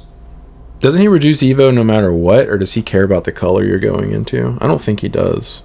I'll double check. I think it's any color. Hold up. I think he just... the tamer. Yeah, it just has to be like a green tamer. It's been a while since I messed around. It doesn't care. It does not care. So you'd only pay 5? If I have that in my stack. Pretty sure. Did anyone pull that Altar Velgra? I didn't see any. I think at least one person did. I'm pretty sure I saw. I think Robbie did, if I'm not mistaken. Nice. Sounds like Robbie pulled your box. For real, dude. He pulled so much stuff that, like, the fact that I didn't get any single card that I wanted was a little disappointing. Not gonna lie. Right. I mean, it's just like with BT15. BT15, you got my stuff as well. What did I pull from BT15? I forgot already. All the Melgars. Both Altart Gabumons I still have, and Melgar. Oh yeah, I forgot about that. I pulled a Melga box. I remember that now. Mm-hmm. Yeah, because I remember in the video you even looked at it and said, "All right, well, you're welcome, Brandon." Yeah. So dumb. Weekly reveals. Modimon. Inheritable your turn once per turn when any of your Nature Spirits trait Digimon are played. If this Digimon has a Nature Spirits trait, it may attack. Okay. Okay. Blitz without having Blitz. Sure. Tentomon. I mean, I guess it's okay to have that as like a level 2 inheritable, but I think I'd rather it be like a draw card or a memory. A consistency booster. Yeah. I mean, the whole point of the Nature Spirit is going into the Talalic and then playing a bunch of dudes out, so I guess that just means you can swing end of turn. That's actually kind of nice for the deck. Yeah. Okay. It's not awful. I don't know why we're giving this, deck more support. Just, So it's borderline playable. I think in another deck that Tama's like really good, but like in this, it's just like, eh. I mean, heck, the Omnimon deck. Nature Spirits in order to have it even have an effect. Yeah, Dante's excited. That's funny. The Omnimon deck getting that as a tamer effect was actually really good. Mm-hmm. The end of turn swing. Oh, the tamer. Okay. For some reason, yeah. I know you said tamer, but my brain was thinking Tama, and I was like, "Man, someone get Sean some water." I'm sorry. I'm a little out of it for some reason. Tentomon. On play, reveal the top 3 cards of your deck. Add 1 Insectoid trait card and 1 Nature Spirits trait card among them to the hand. Put the rest on the bottom of the deck. Inheritable, your turn. This Digimon gets 2,000 DP. Hold on, didn't we go over this Tentomon last week? Why do I remember this card? Because I remember saying, "Oh, it's cool and Tyrant, and the 2,000 DP is the same as Kawagumon's." I think there was another one, if I'm not mistaken. Either that or that was the last card we went through. I don't think it was there. Or did we recorded Monday? Yeah. What was the date on that one? 21st. 21st, yeah. I don't know. Anyway, it's okay. I think the only issue I have with it is it's not all turns plus 2,000. Because I know that's what like Tyrant wants. That's what Kawagmon does. Is I think it's all turn. See, I'm telling you, you have to be suspended though. I'm pretty sure. Yeah, I swear we went over this Tentomon last week. Whatever. You're getting the double dose of Tentomon. Yeah, double Tento for you guys. Kokomon. Inheritable when attacking once per turn. If you have another Digimon, one of your opponent's Digimon gets minus 2,000 DP for the turn. Okay. Okay. Yeah, it's okay. I mean, Floodgate Killer, I think. Some Floodgates are 3. Yeah. Yeah. I mean, we know how DP neg is. It will start stacking, so 2,000 will eventually be way more, so... Yeah, it's definitely not a bad time for all the copiums. Alright. Cybergemon X. When Digivolving, if Cybergemon or X antibody is in this Digimon's sources, you may place one device trait option card from your hand or trash in the battle area. When Digivolving, by trashing one of your option cards in the battle area, de-evo 2 one of your opponent's Digimon. Inheritable, when attacking once per turn by trashing one of your option cards in the battle area, trash your opponent's top security card. Okay. I mean, I really like this card. The worst part about this card is you have to play Jessimon, so... You have to play the devices. That is actually true. Yeah. The devices just kind of remind me of exactly what is wrong with Sakuyamon, where it's like, yeah, you gotta play these cool plug-in cards, but like you have to play the plugins. And then before Sakuyamon, what did we have? We had Jessmon. Yep. You know, Jessmon's really cool, but we have to play Sistermons. Yep. Play all these bricks and the deck doesn't do anything. Yeah, I just don't like deck. I know Sean's like this too, and most all card game players like this, but I like my deck to be as consistent as possible. And playing these random cards that just help your deck, and you know, like I get they synergize with it and they want to work off of it, but like a lot of those times I'll be looking at those pieces and I'll be like, man, I wish this was a level 3, or I wish this was a level 4, or a level 5, or level 6, something that helps me digivolve and go up in my line and do my stuff. You know damn well one of these people playing this deck is going to mulligan, and then their hand is going to be nothing but devices. Yeah, and it's like what okay, do you cool. do at that point? Yes, the deck. I've seen the deck like pop off, quote unquote. You know, when you have multiple of the tamers out and the tamer just gets to play the pieces for free. Sure, but that takes multiple turns doing that. You know, I'm talking about like all this setup, and then by that time you're like, okay, I've got my whole setup, and we're going to game 2. You've killed me already. Okay. Yeah. Like it's cool. It's got cool effects, but just like I don't like the idea of having to play these pieces. Yeah, I will say the next card is actually legitimately just okay, pretty good. Yeah, but we'll get to it. But I think this one I think is too specific on the devices. I'm a little disappointed it doesn't say trash one option card. And like it's specifically yours. Because I know the previous, I think the Justy Ace trashes any option card on the field, so that includes your opponent's delay options. I think if they gave it that, it would be way better. Agreed. Like I like this idea because you can immediately de-digivolve something too on the board because you're gonna play one of your pieces from the trash and then just immediately blow it up, get its effect again, and then de-digivolve something. So like I see what they're going for here. I just don't like the deck idea itself. Yeah.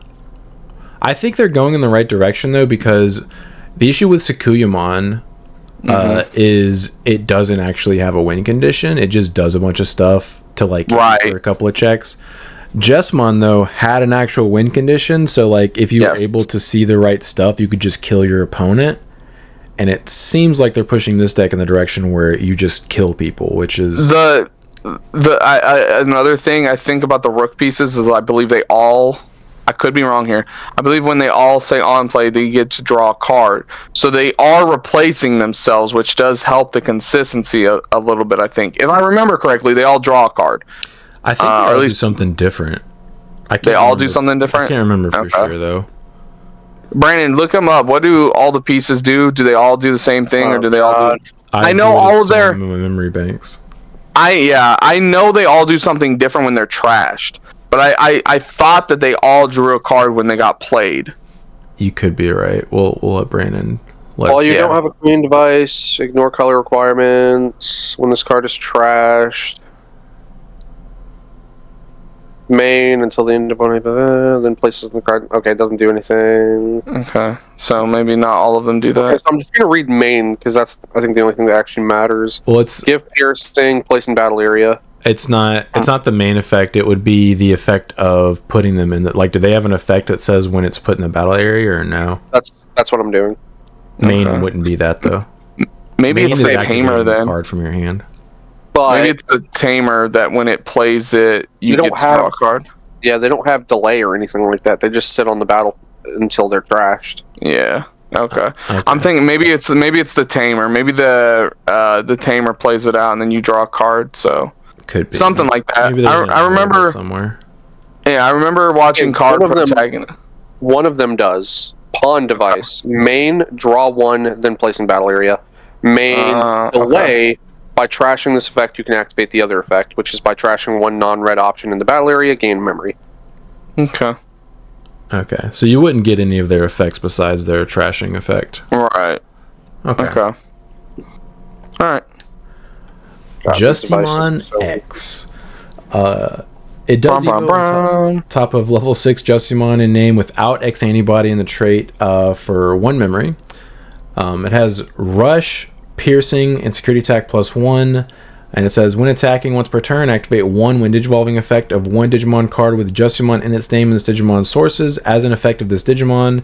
End of your turn once per turn. If your opponent has an unsuspended Digimon, this Digimon may attack a player. Notice how this card doesn't specify any devices. That's why it's actually pretty good. Yeah. you can probably swing twice with this guy for 2 checks a piece.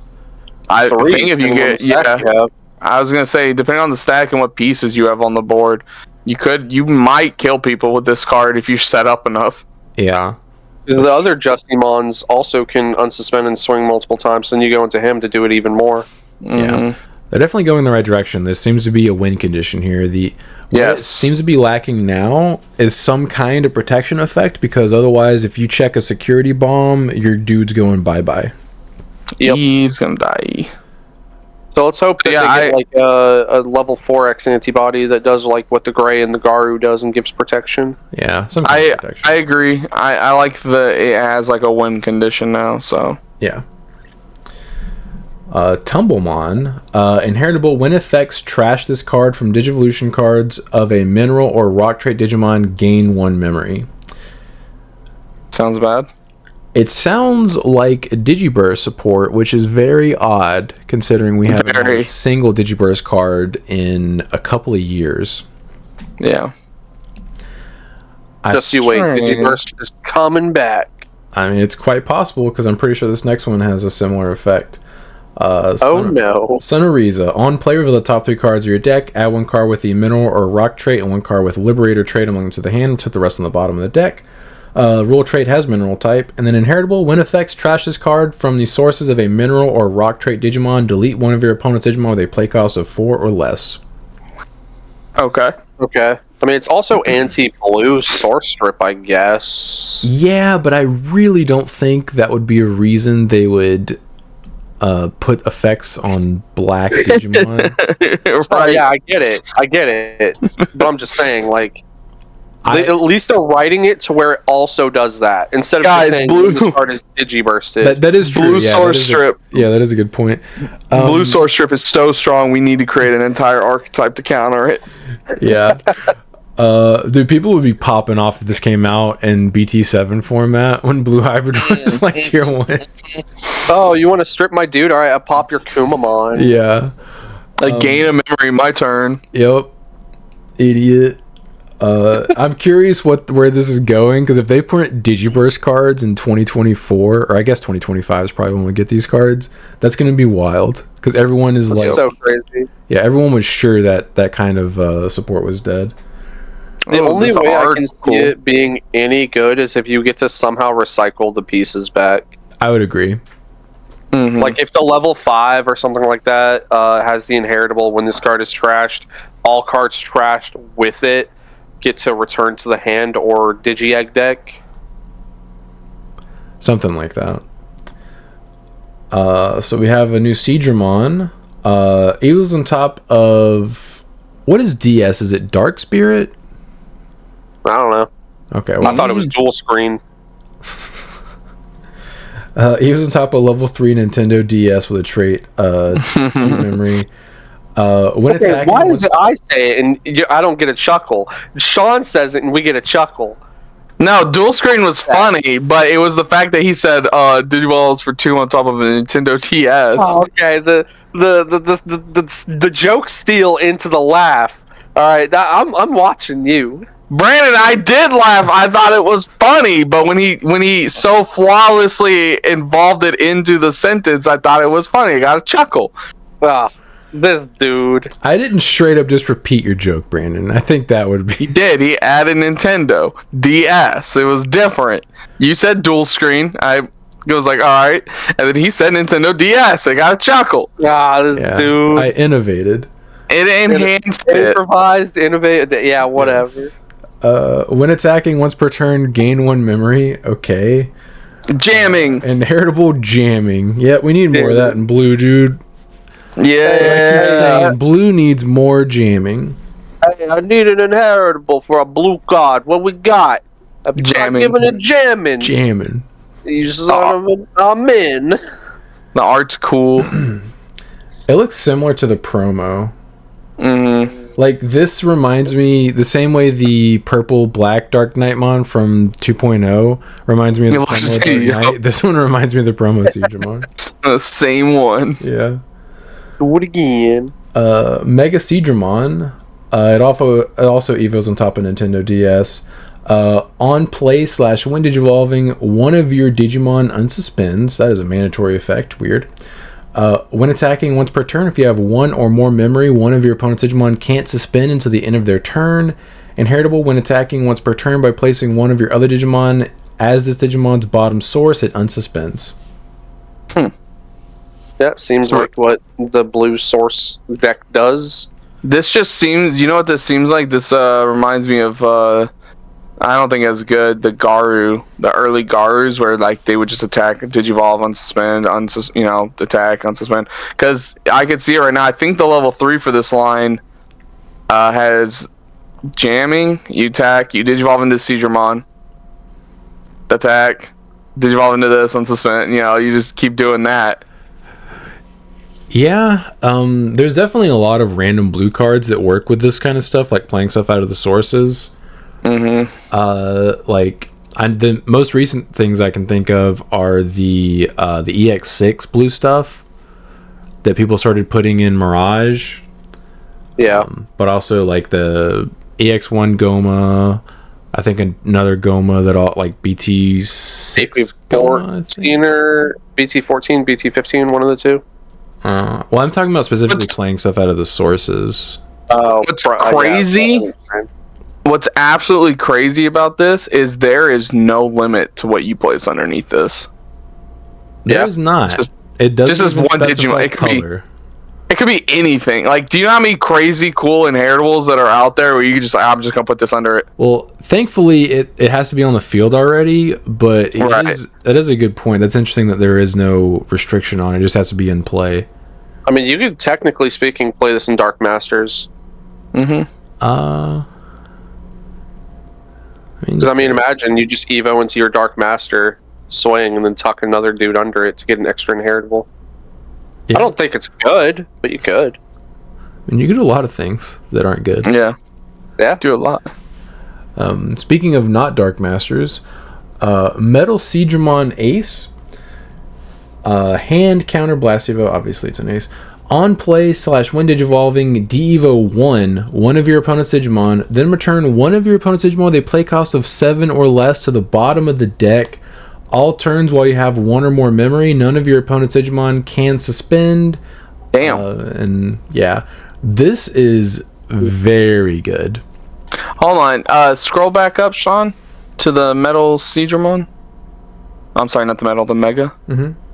Oh, it's only an aquatic. All right. What? I was really hoping it was like Cyborg, like the Metal Seedramon. Play it in Machine Dramon.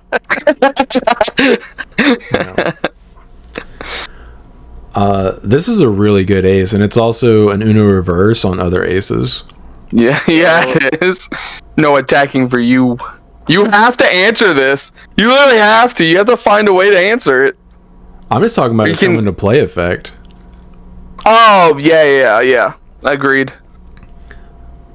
Like it's 7 or less specifically. That's like every level 6 ace. It's I think it's every level 6 ace that I can think of. And yeah, I don't think we have an 8 cost one yet. A lot of level 5s. Like over half level 5s, I would say. Yeah, he said no you. Yeah, and then anything under that. This deck seems very it seems like the lower end is like very aggressive, and then the top end's like, now I control you. Yeah, I don't know how this deck's gonna work, but this card seems like one of the generic aces that people just put in decks because it's so good. Yeah, kind of like the new Vikemon, but you know. Yeah. Seasonmon. Like it reminds me of like Valk, where like you read it and you're like, I think I could if I can play this, I should. Right. Good.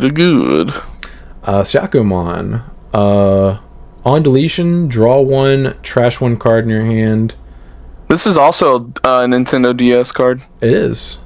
Yeah, so was Metal Seedramon. Yeah. Inheritable when attacking once per turn, delete one of your opponent's level 3 Digimon. Also gets rid of floodgates. Yep.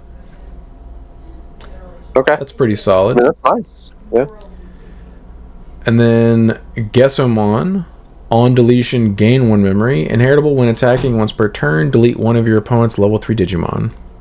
Did we just read that? We're doubling up. We didn't want to do something else? Better not have any rookies out.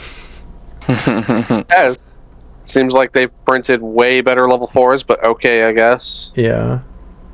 We've already seen that card. Yeah, we've already seen that, gentlemen. Then we have a new Koromon. Inheritable when attacking once per turn. If this Digimon has Tyrannomon in its name or the dinosaur trait, delete one of your opponent's Digimon with 3000 DP or less. Wrong direction, Bandai. Wrong direction. Yeah.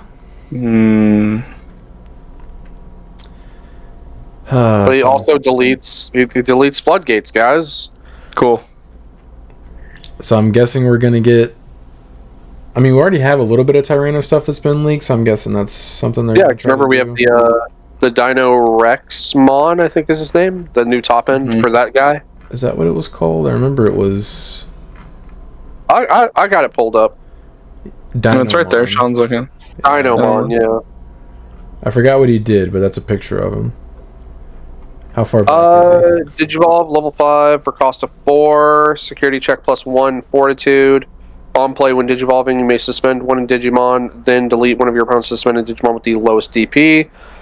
Opponent's turn while this Digimon is suspended, all of your opponent's Digimon can only attack suspended Digimon. Huh. Yeah, that's just the wrong direction to go with that card. I get it's just a Tama, but like... I mean, the Tamer's not much better. I mean, he's basically just Taiga. Yeah. Better than Owen Dreadnought. Hey, but he doesn't have as cool as a name. That is true. Owen Dreadnought's a pretty cool name. This guy's name is Ryutaro Williams. Not even close. What? Yeah, so we start getting like Agumon and Gabumons again. Yeah, you're in luck. We're actually gonna. Yeah, I know, but that's a starter deck. Like, a starter deck that helps your deck. Yeah, trust me, I'm excited for it. But at the same time, like, man, I feel really bad for the Greymon fans. You guys haven't been eating since BT12. Dude. You can still play it. I mean, the deck did Over just 8 sets ago. Yeah, it did just top, but I agree. It would be nice to have some new cards. Like just regular Greymon, not Shine. Because, yes, we just did get Shine support, but that's a different kind of play style. It's been 8 sets. Over 8 sets. It feels like it wasn't... AT-17. There was technically a War Greymon in there. Yeah. For the Omni deck. Oh, okay. I was like, what are you talking about? I remember, when people were calling it the Greymon card game. You remember? Yep, I do. Now it's the Imperial card game, because, God, Imperial has gotten support so much more often now. Yeah, in reality, it's been the blue card game for the majority. Yeah, of the format. And as a blue player, it's nice. I don't even want to say that. I just want to call it the dog deck, or the dog card game. Balmon, Gabu. Well, blue hybrid, BT7, BT8. Yeah. Then Melga, BT9, BT10. Imperial. Yeah. Blue the card game. Blue the cards. Hey, if I beat them, join them. If I had a nickel for every time Lord Nymon was probably going to be best deck in format, I'd have 2 nickels, which isn't a lot, but it's weird that it happened twice. It would be awesome if that were the case. I don't know if it's going to be best deck in format. I think if enough people can get their hands on it, it will be probably one of the most represented. I think there's a decent chance it'll see a lot of representation because there's a lot of hype behind it. After testing, I don't think it's going to be best deck in format. It's definitely going to be one of the best, but I don't think it's going to be best deck in format. I just wonder if people sleep on Purple Hybrid is the problem. They were at first, dude. The original Duskmon, when the pre-releases first started going up, Super Duskmons were $2. And they got like 20 or 30 of them sold at that price, and they started getting listed for like $20+. I regret now not buying them, but I was under the impression that they would stay that price. How'd that go? Yeah, it didn't work out, but I was like, people are definitely sleeping on, like, Purple Hybrid is going to be one of the best decks, and people are just, I guess we're sleeping on it because of the Lord Nightmon X hype, but apparently they woke up. Sag. All right, comment questions. Comrade 1, best of luck to Brandon. Hope for a quick recovery. I want to get in on this Batman discourse. The animated series is the canon version in my head, but I can't stand the Patman slander. Legit best character dev of a superhero we've seen on the silver screen since the original Iron Man. Low bar, LOL. Going from edgy, somewhat Watchmen Rorschach character to a legit hero and finding his way from vengeance to inspiring hope as motivation was the freshest and, in my opinion, best portrayal in a while. As far as Digimon goes, I picked up 2 boxes today and pretty happy with the pulls. Alt arts of Lord Nightmon Ace, Magnagaru, and Zed. But I really want to see if Mother's Susano can work as a strat. Wish the DC Joe Sim was updated 2.0, but it looks like November is the earliest because I don't want to have to do trades before I know I can make the deck somewhat viable. You definitely can play Susan in Mother Control. You play enough Tamers, because remember, Sean, we found out yesterday, it just says up to 5 Tamers. It doesn't say it can't be the same Tamers. You could definitely play it as a win condition in Mother Control. It can be another card you can play as a win condition. That's not bad cost? Because 6. 6, okay. That's not a bad because the problem with Mother Control is there's no like real win condition. Susan definitely gives them a win condition. It does. I'd say it's probably one of the better ones. Right now the only win conditions that people play are Cherubi and Quartzmon. Right. I like that. I never even would have thought about Susan and Mother Control because you just play so many Tamers. Yeah, and you'd only really need to play one. Right. Like 1 or 2.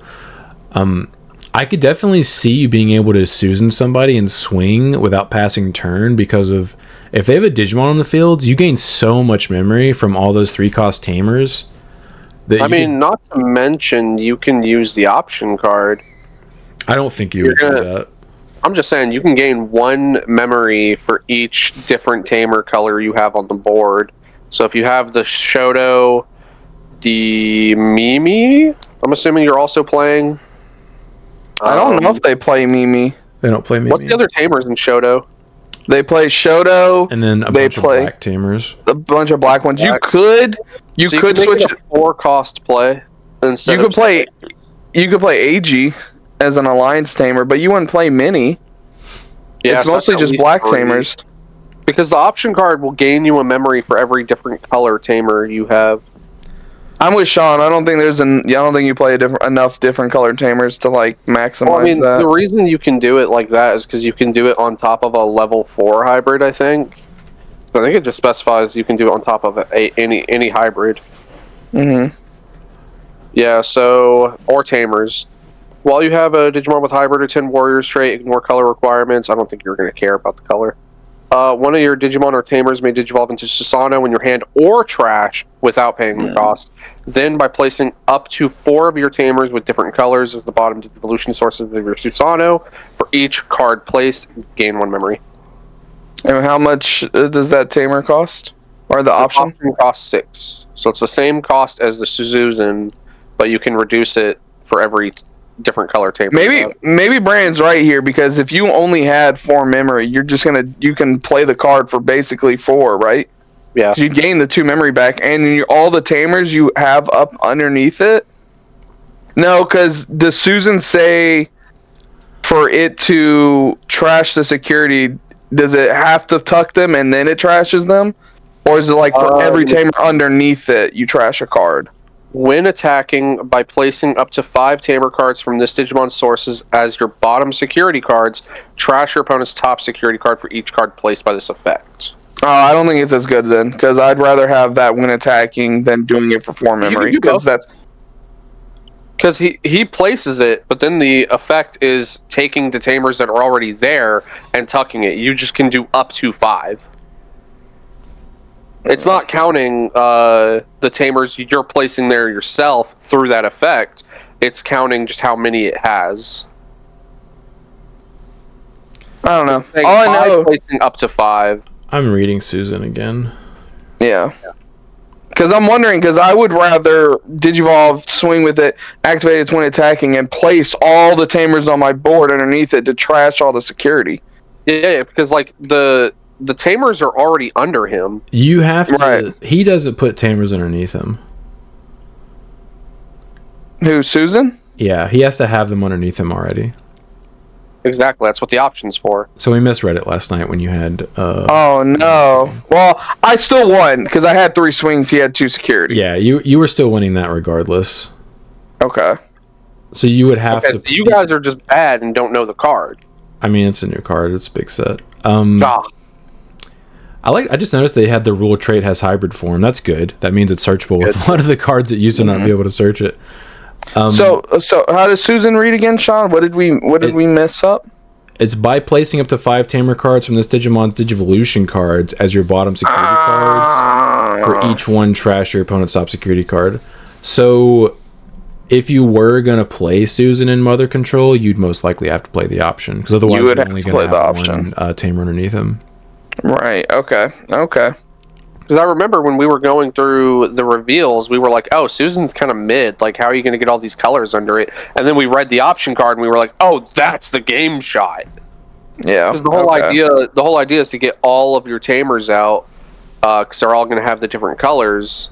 Activate the option. The option is now free, or it's like 3 or 4 memory reduced. And then you get a kill shot with Susan. I think the issue with that is... a lot of Mother Control lists, like, they run 2 different color tamers, so like I don't think it's worth it to do that. Yeah. I think you're better off still doing like Quartzmon as a win condition and like adding Trubimon for aggression.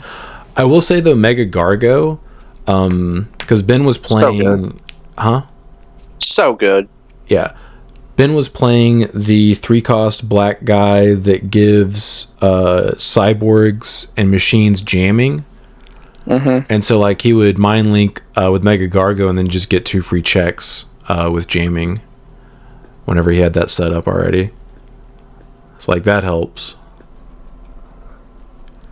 Yeah. Okay, we were wrong. You can't really do Suzumi's. I also agree with his Batman, but also Batman's really only that good because he's gotten so many different movies and iterations. So not many say that other superheroes have. Just because he's had 10 different shots at the box office doesn't mean they're going to constantly be getting better and better with every single one. I'm not saying that's not why. I'm just saying that is why he is considered so good. Is because he is one of the most viewed ones. Yeah, represented ones. Yeah. I didn't see any character development in the Pattinson. That's because you didn't watch the movie. All right. Apparently, I was watching something else. You were watching it 2 times. You missed it. Yeah. He literally. I saw it in theaters. That wasn't an option, unfortunately. Don't get me started. Don't get me started. I will sit here. Yeah, no, we'll be here all day. Okay, sorry. What's the next question? Yogo Polo 6968. Thank you for being a channel member. If I use When Digivolving of Omnimon Ace on a D-Reaper board, could it bottom deck multiple Digimon or just the one I chose? The answer is any of them. None of them. They don't have levels. Unfortunately, targets levels. D-Reapers do not have those. You can delete one of them. Yeah. As long as it's not Mother. But yeah, make sure you target their gatekeeper. That's the one you're going for. Yeah, that's the one that actually stops you from killing them. Yeah, you can alter B them because it only counts play cost, but that's about it. Yeah, unfortunately, D-Reaper has an advantage versus decks that primarily target levels for their removal effects. I mean, on the plus side, Omni Ace has Raid, so if you have any way of boosting his DP, you can just get over the Mothers. That is true. That's something I noticed with Dynus. Whenever I was testing Dynus against Mother Control, I was like, oh, I have Raid, I have this keyword that's actually somehow relevant now again. And I can actually be kind of big. The issue is Mother Control plays 4 starter deck ties, and if it ever gets 1 or 2 of those out, you no longer can get bigger than Mother, which is stupid. I feel like you gotta play your starter deck ties to get over their starter deck ties to get over their starter deck ties because you play starter deck tie. You know what? Maybe I should do that. I should just play starter deck ties and Dynus. Why not? Yeah. I mean, heck, play it in Lord Nightmon. Collision, extra DP, bruh. And you get to draw an extra card.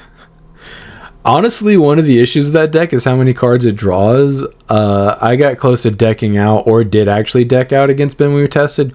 Deck out even faster. Yeah, you definitely don't need DP, though. It's pretty easy to get 20,000. I mean, yeah, you have Alliance. Who cares? Yeah. Yeah.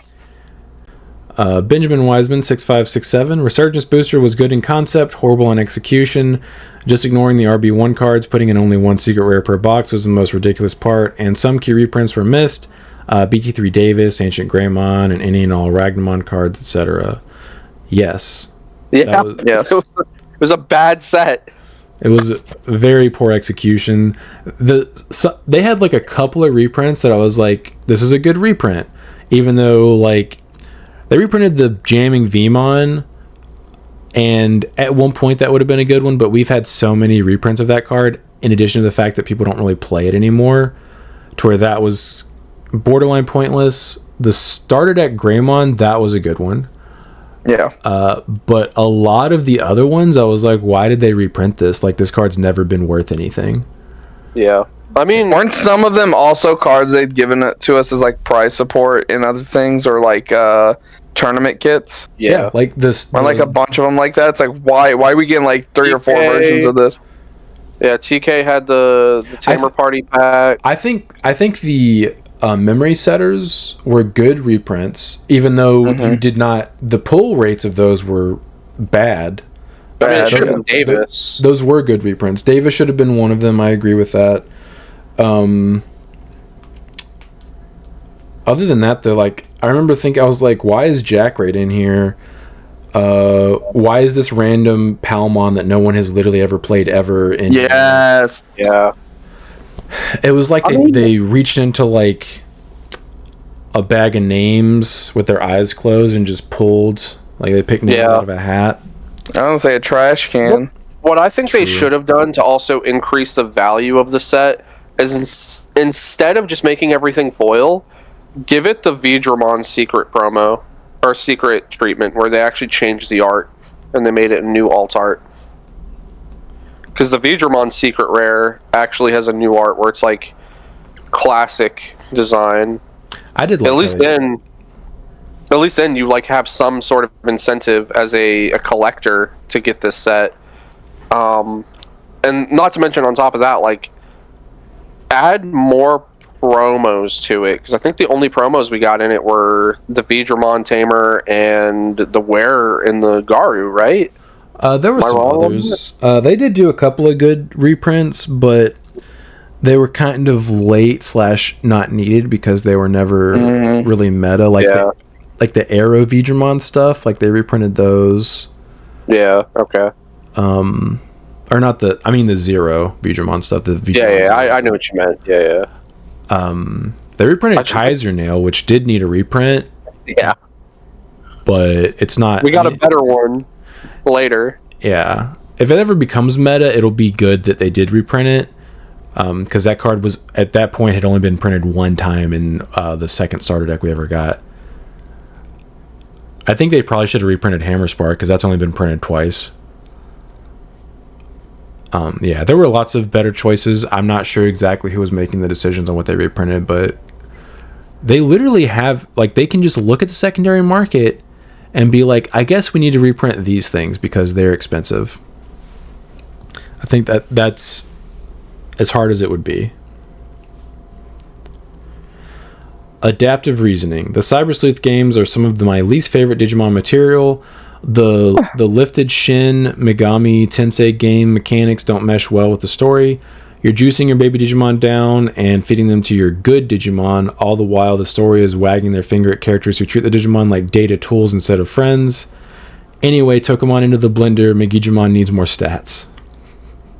Okay, so clearly you've never played any of the other Digimon games because I think he's specifically saying it's because the story yeah. wags its finger at you like, hey, you need to treat these guys like your friends. Whatever. All the other Digimon games do that. You pump your Digimon with smaller Digimon. They're all the same. Yeah, I mean, we've been Digi-converting since, like, World 1, right? Yeah, but I think their point is the fact that the game is like preaching against it while actively having you. Okay, but I'm not selling my Digimon on the black market like some of these other people are. Yeah, I purchase those Digimon and then feed those Digimon to my other Digimon. Shut the black market down. Yeah, they all lived happily ever after on my farm. I've never played these games, obviously, but it sounds like if you were to play like a mainline Pokemon game, and you know how they always have that Pokemon are friends, not tools or whatever. It'd be like that, except for like you were actively like taking your Pokemon to a meat grinder to get rare candies to feed to your Pokemon. There's literally a Pokemon game where you do that. It's called Pokemon Let's Go. Yeah, where you feed your excess Pokemon catches to Professor Oak, and he gives you candy of that Pokemon. Pokemon Go has the same mechanic. Although Pokemon Go, it just says you send them to Professor Oak, but obviously we know what's really going on. Yeah, we know what's happening. He doesn't have that much room. I don't want to have enough room for reasoning. He doesn't have enough room for my shiny hunted 300 catch Vulpixes. Yeah, it definitely seems like that game is hypocritical based on this. I treat the Digimon I like on my party like friends. The other ones just help them, okay? Yeah. It's all about the Digimon we meet along the way. My Lord Nightmon is getting fed well. I will say, I don't think the story is, like, that heavy into it. Like, there are, of course, some times where it's like, hey, you're treating your Digimon badly. Like, I think the second one is more into that. Well, I mean, right? It's more about the character interactions, like, you know, Takumi and Arata, Nokia just doing whatever the hell she wants because she's Nokia, and especially in Hacker's Memory, where it's like, oh, this is about the Hoodie team and all of their interactions. Like that poor Wormmon deserved better. But we got there in the end. Wormmon cannot have happy ending in any media. Oh. God. I mean, he gets a happy ending. It's just like, ow, my heart. How dare you? Don't let Deshaun Watson hear that. Hey, I've never seen fans cheer their starting quarterback go down like that. I'm actually upset. I was really hoping he would have played the whole season because of how they were playing. Yeah. You, as a Steelers and a Ravens fan, we were hoping Deshaun Watson, because who knows what Jameis will do. He could either throw for 5 touchdowns and play like out of his mind, or he could throw 5 interceptions. You don't know which one you're going to get. I have no concern for the Browns. I think the Browns' issues are because they are the Browns. Like, I don't think Deshaun Watson is the problem for that organization. I think it's just the Browns is the Browns. They got rid of Baker, and Baker has now been to the playoffs. Yeah. And plays so well. Why did you get rid of Baker, man? Because they're stupid. He took them Browns to the playoffs for the first time in like a decade or over a decade. Beat the Steelers. And then not only that, he has a bum shoulder. And he played the whole season through it. And they're like, get out of here. He didn't play well. He didn't play well. Why were you throwing the ball 50 times with Nick Chubb on the sideline? Yeah, he's hard. They had Nick Chubb and Kareem Hunt in the backfield. And they had Baker out there throwing with the half a shoulder. I love the Browns. I love how I never want them to be successful. Never. That franchise is such a joke. They are the new Detroit Lions. Like, the Browns have never been, like, good, but, like, Detroit Lions were the butt of the NFL. They were the joke. Yeah. That is now officially the Browns. And the Giants are almost there. The only thing with the Giants is at least they've won 2 Super Bowls in the past 20 years. Yeah. Oh, my God. Deshaun Watson, man. Yeah. Oh, the upsetting part about my Achilles, it's actually right here. To his massage therapist. Funny part about my back, Jules. Located on my cock. Robbie Martin 323. This is Robbie from Locals, by the way. I thought so, yeah. Get better soon, Brandon. Question: with the coming merging of formats, are you guys interested in testing deck archetypes before having dedicated deck lists? Now that JP players won't set list ahead of US players. Okay, set as in like they won't have something set. Yeah, I think we'll have to, right? I mean, obviously it will be exciting. Yeah. Also, food for thought, since you probably won't answer this till after the pre-release, I have an interesting deck planned for y'all. I'm curious what that means. He didn't mention anything last night. I'm excited. Is he gonna show up with Nature Spirit? Is that what's happening? I think it'd be really nice when we go into formats without people knowing for sure what the best deck is going to be. Right. Because I think it'll be closer to how it was in the first few sets, where like BT4 people knew that Japan like did stuff, but like we didn't have like enough information to know like for sure Yellow War Greymon is best deck in format by like a lot. And like people had to figure that out. I am looking forward to people having to figure out what decks are going to be good. I agree. It'll be definitely very interesting.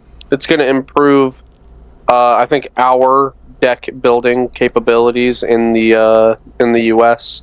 Because I think sometimes we have a tendency of being a little lazy and just taking what worked and then adding like some tech in. And that's usually about it. It will reward the deck builders. In English. The cookers. Yeah, the cookers and the cookies. I'm excited for it. Cookie. I think the meta will figure itself out after the first like couple of big events, assuming there are any in each format. Yeah. But like the first event for every format is going to be just probably chaos. I think this would actually benefit us if we had slightly longer formats too, just so you could cook in a format for longer. But at the same time, I know a lot of people don't like extremely long formats. Our formats are going to be longer once we get caught up. Yeah. They've been shortening them. I think people will not.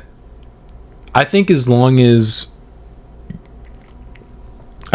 people don't realize immediately what the best deck and format is, like as long as it doesn't get solved super quick, I think people won't mind longer formats. I think the issue we have, I think the issue we have is because Japan is like so far ahead of us. We basically go into each format knowing what the best decks are going to be, and then there's which opens up for a lot of people to complain about it too. Looking at you, people who literally only ever post on that page, just to complain about best deck and format. You were the same people complaining about Numamon. Now you're the same people complaining about Imperial. I see you.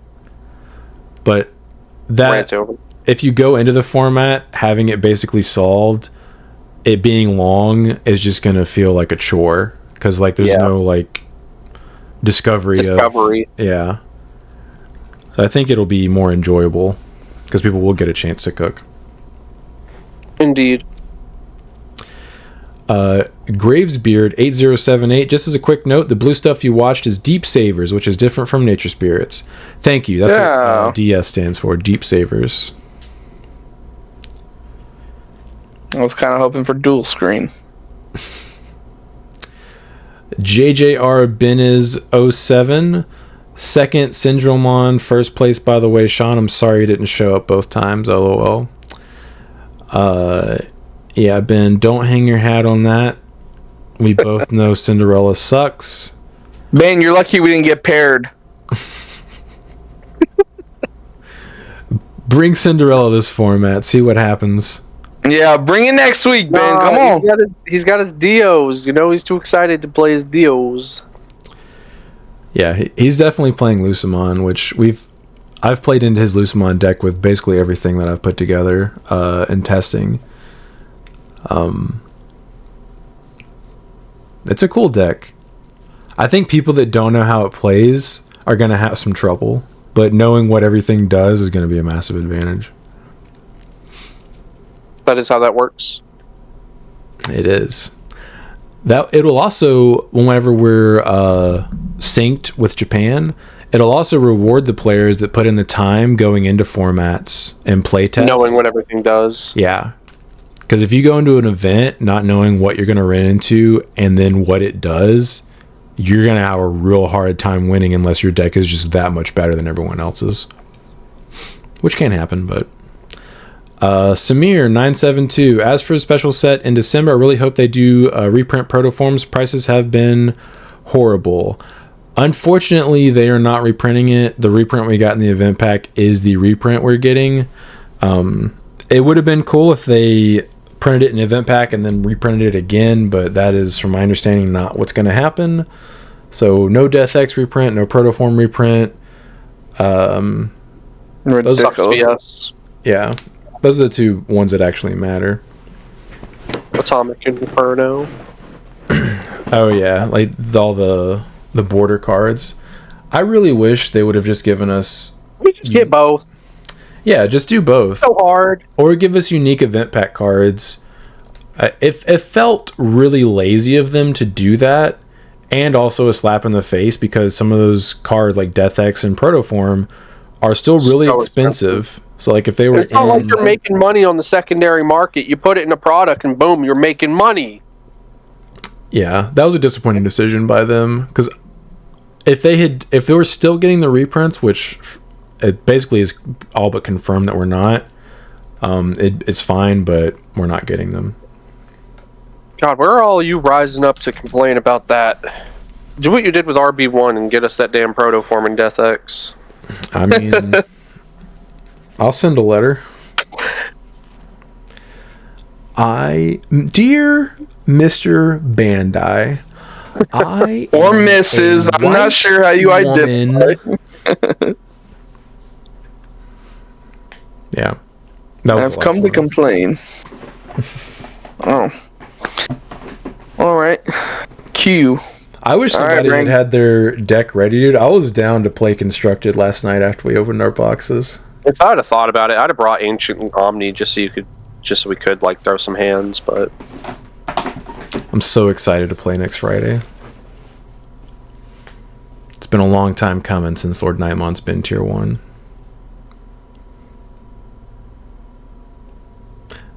Okay. Yeah. Bad news, Chris. That deck blows. Hey, Caleb was really hyping it up, man. The card that you're flashing to the camera. Oh, I know. It just looks cool, though. It does. It looks very pretty. Something that I didn't understand is why they did not give it piercing in the archetype, considering they gave it raid. Yeah. That was pretty stupid. Like, there's a couple of design choices they made that... It seems like they're holding it back for no reason. Yeah. Also, why does it cost 4 to Digivolve instead of 3? Yeah, that's what trainings are for, idiot. That's also an issue, is hard evoing into it is expensive. The rare only costs 3, but the rare doesn't have an effect that you can trigger every single turn. Yeah, I was going to say, like, I would understand if it had piercing, okay, 4. Piercing and raid, okay, 4 cost. But it's only got 1 of them. Why is it still 4? Yeah. And I haven't looked super hard yet, but I don't think there's a card that you can put in the deck that would give you piercing as an inheritable that you could actually play. Right.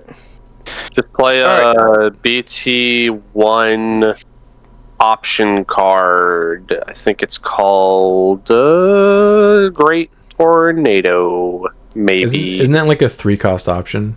It is. All it does is give piercing. Terrible. It's just the dog worst.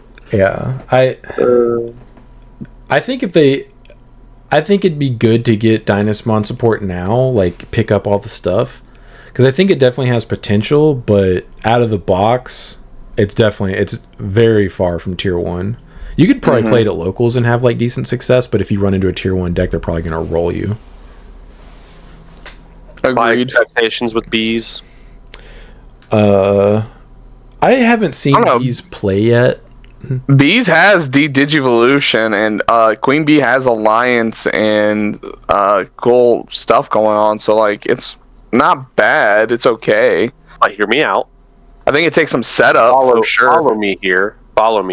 All right. It's half green. So it's half bad. But it doesn't fully lean into black. Exactly. It doesn't fully lean into the green aspect. It's not. At least Queen Bee's not like, you have to have this card suspended to do this, to do that. No, it's just like, hey, we gave you Alliance. You know how you make this deck actually worthwhile? Step 1, make it yellow. Step 2, make it purple. At least with Queen Bee, you can play out the card from your security for a reduced cost of 8, which is really good, and you immediately have an Alliance target. I would give this deck a level 7 or like a level 2, right? That almost acts like a Yu-Gi-Oh field spell, right? Where you can play it out for reduced cost depending on how many things you have, blah blah blah, right? And its effect should be, while this card is on the board, all of your security get flipped face up. Just boom. All of them. Flip them all. That way you get all of their effects, and you get all the extra bonuses. Boom. I mean, you could just give him a tamer that does that. Yeah, but I wanted to make it like a hive, like a beehive. Well, we're not getting field spells, but I think you could give them a memory setting tamer that just has that passive effect. I think that'd be pretty interesting. That's pretty cool, yeah. You destroy the tamer and it flips all their security face down.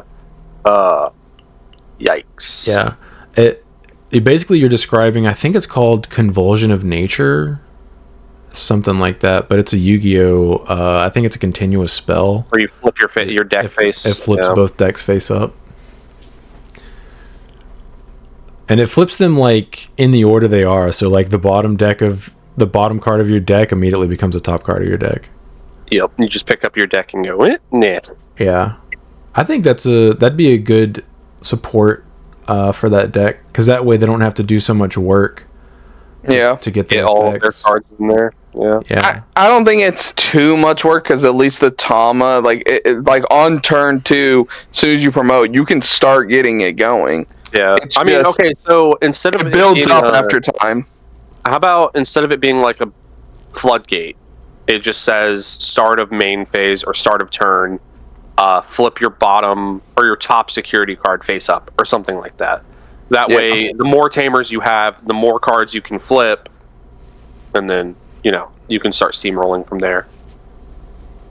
Take one face down security card, bottom or top, and flip it face up. You could do that. I kind of like the idea of just flipping. How about this? Flip both player security face up. Oh, give you all the intel. Oh, you're playing against a vaccine player? It's like, oh, thanks. I don't have to remember any of this stuff anymore. Cool. Panic. This is going to be so much easier. Oh, the Gadomon's right there. All right, let me do this. All right, Angelomon, Gadomon. I guess I'll trash this card. Let's see what it is. I would like that. I think that would also obviously benefit the bees, but that would also just because like you would never have to swing into security unknowing risk. Yeah both of your hands are literally on the table for everybody to see, just like, hey, this is security, you're gonna have to deal with this heaven's judgment one way or another. Yeah, it's there. Like, I think that'd be really cool. Yeah. All right, Brandon, end this so I can go and throw my Millennium on deck together. Yeah, me and E are doing a Scream movie marathon tonight. We're getting pizza, so. Oh.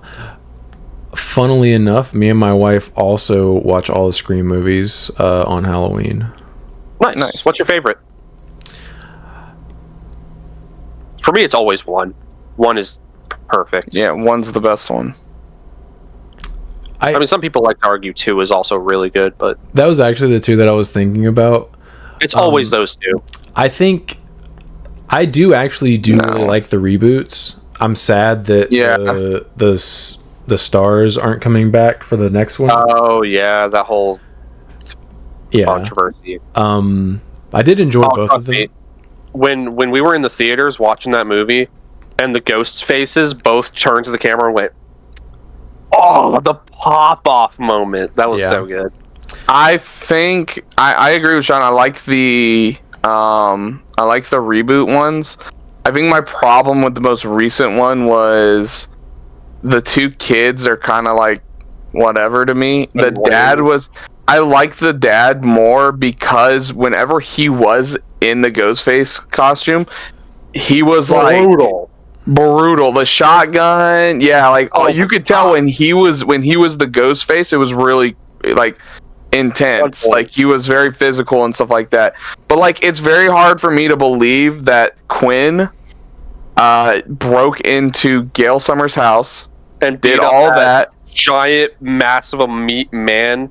Yeah, took him, wags him around too, like yeah. So like I understand like the directors of them say like once you have the costume on, you get like powerful superpowers. Yeah, and I'm like, okay, whatever. Like you could have somehow explained it off as that was the dad there, and not Quinn. But whatever. I don't.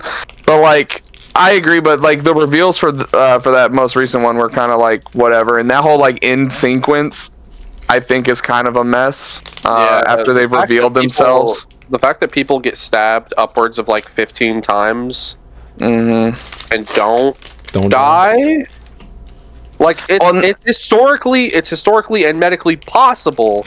Yeah, it is, however, highly improbable. Yeah, it is not likely. It's just like there's 3 of them and only two of them, and like somehow they have guns, they don't, and like the whole situation just gets out of control somehow, and it's just like, okay, one will always be my favorite because of Billy and Stu. Like after they reveal themselves, and it just everything that happens, it's just like. They've got so much charisma. I'm like, hey. Yeah, I'm just like, yo, these are the best.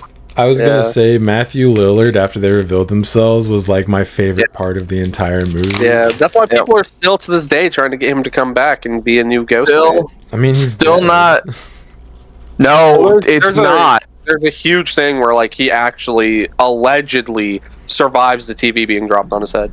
Yeah. I mean, they did bring back Hayden Panettiere's character. Like a little ghost. Yeah. She definitely died, but they brought her back. Oh, yeah. She's a cop now in the reboot. Yeah. Kirby. Yeah, Kirby. I couldn't remember her character's name. Trust me, it's a Nintendo property. I always remember that name. The thing is, though, the best Go Face, by far and away, is the only one to ever get away with it. And his name is Doofy. From Scary Movie. He is the only, and he has the highest body count with like... Yeah, because he does 12, it by himself. Oh, yeah, 12 plus kills. Yeah. He is the only one that gets away with it, and he got the girl. So, best Ghostface, if you ask me. I'm just saying. He's Ghostface. He is a Ghostface, so... Told you never disturb me when I'm vacuuming my room. What's this smell like? Oh, shit. Yeah. Yeah, I think one is definitely the best one. Yeah. I think as far as the reboots go, I think it's really hard to like pick between 4 and 5 or 6. I don't count 4 as one of the reboots. That was like attempt at it, and they were like, ugh, and then 5 and 6 are the reboots. Yeah, I think 4 is actually really solid, though. Yeah, 4's not bad. I enjoyed 4. I actually really like the twist in 4. He also really gets away with it. Yeah. Technically, she just doesn't live. We're gonna live. I mean, it's not getting away with it, man. They eventually come out and do like clear the air. Like, hey, this is what happened. She would not have. If she did not go in to kill Sydney, she would not have gotten away with it because Sydney agreed to kill her. So she did not get away with it because she did not. If Sydney would have, yeah, you're right. You're right. I'm saying if she, if she was one of the closest, if Sydney would not have survived, she would have gotten away with it. Let me rephrase myself. If Sydney would not have survived, she would have gotten away with it. Okay, Scooby-Doo villain. You know, it's so funny that we talk about for these darn kids. I literally just have it sitting next to me right now. I just recently bought the new one, too, that looks like it's, like, aged. I love these things. Oh, yeah, I remember they had, like, them... The one that looks like it's, like, rotting away. Yeah, I bought like that one old. as well. I forget whenever I have my own house, I'm going to, like, set them up to where they're on shelves with, like, a little mannequin head with each mask. Because I have 3 right now. I have the classic one that actually has the hood attached, the decayed one with the hood attached, but then I also have a solid plastic one that doesn't have the fabric. And that one's probably my favorite to wear during Halloween because like when you actually like wear the hood and stuff like that, it's a solid mask, so it's perfect. That's 3 more than I own. Well, Chris does Michael every year. I do Ghostface every year. So. Oh, I don't have a go-to Halloween costume. Like, if you look at our house right now, we have a window that's, like, right in front of our house. I have a little decoration where it's a ghost face, like, peering out, and it lights up and everything. It's so cool. You don't dress up as Lord Nightmon for Halloween? Fake fan? Fake fan. If I had the money and resources, I'd do all kinds of stuff, but I do not have... those for something like that, and also the time and know-how to even accomplish that. I mean, the Ghostface costume is super easy, barely an inconvenience. That's like the whole point of the costume is it's just a cloak. It's supposed to be readily available. It was literally a Walmart costume that they bought and just wore to kill people. Yeah, no, is Halloween on Friday? Yeah, I think it is. No, it's Thursday. No, it's Thursday. Oh, thank God. Okay. Okay. Friday's the 1st. Let's go. Okay. Skip locals. Yeah. Man, that would have been so sad. I couldn't decimate you guys with Lord Nightmon X. I would have been upset about that. He's gonna sit there and hand out candy to strangers like, this could have been Lord Nightmon X. No, I would have gone to Lord Nightmon. I would have gone to locals and beat whoever went. just Caleb. Yeah. Hey, Caleb, Caleb goes every week. You want to test for 3 hours since it's just me and you? We did that before. I think it was BT10 format. It was when we tried to do Saturday locals. Me and him were the only two people that showed up on the first one, and we just tested for like 2 or 3 hours. And I was playing Black War, and he just tested like 2 or 3 different decks. It did not go well for him. I love Caleb. Yeah, so that's the plan for the day. Really looking forward to it. I'm also looking forward to Friday. I can't wait, dude. I'm so excited. All right. This has been the most excited I've been for a format since I don't even remember when. All right, end it, Brandon. I want to go throw together Millennium on real quick. I gotta go find my analogs. All right, but hold on. Next week, guys, since you're still here, you're still listening, let us know in them comment questions. What is your favorite scary movie? So it's spooky season, so we want to hear about it. It is spooky season. It do be spooky season. I guess BT16. I was excited going into that with Magna X. I wasn't this excited with it. I wasn't this excited, but I was excited to play BT16. Yeah. Okay. Anyway, hell yeah. Excellent job. I'm going to throw together my deck. I am going to go and watch scary movies.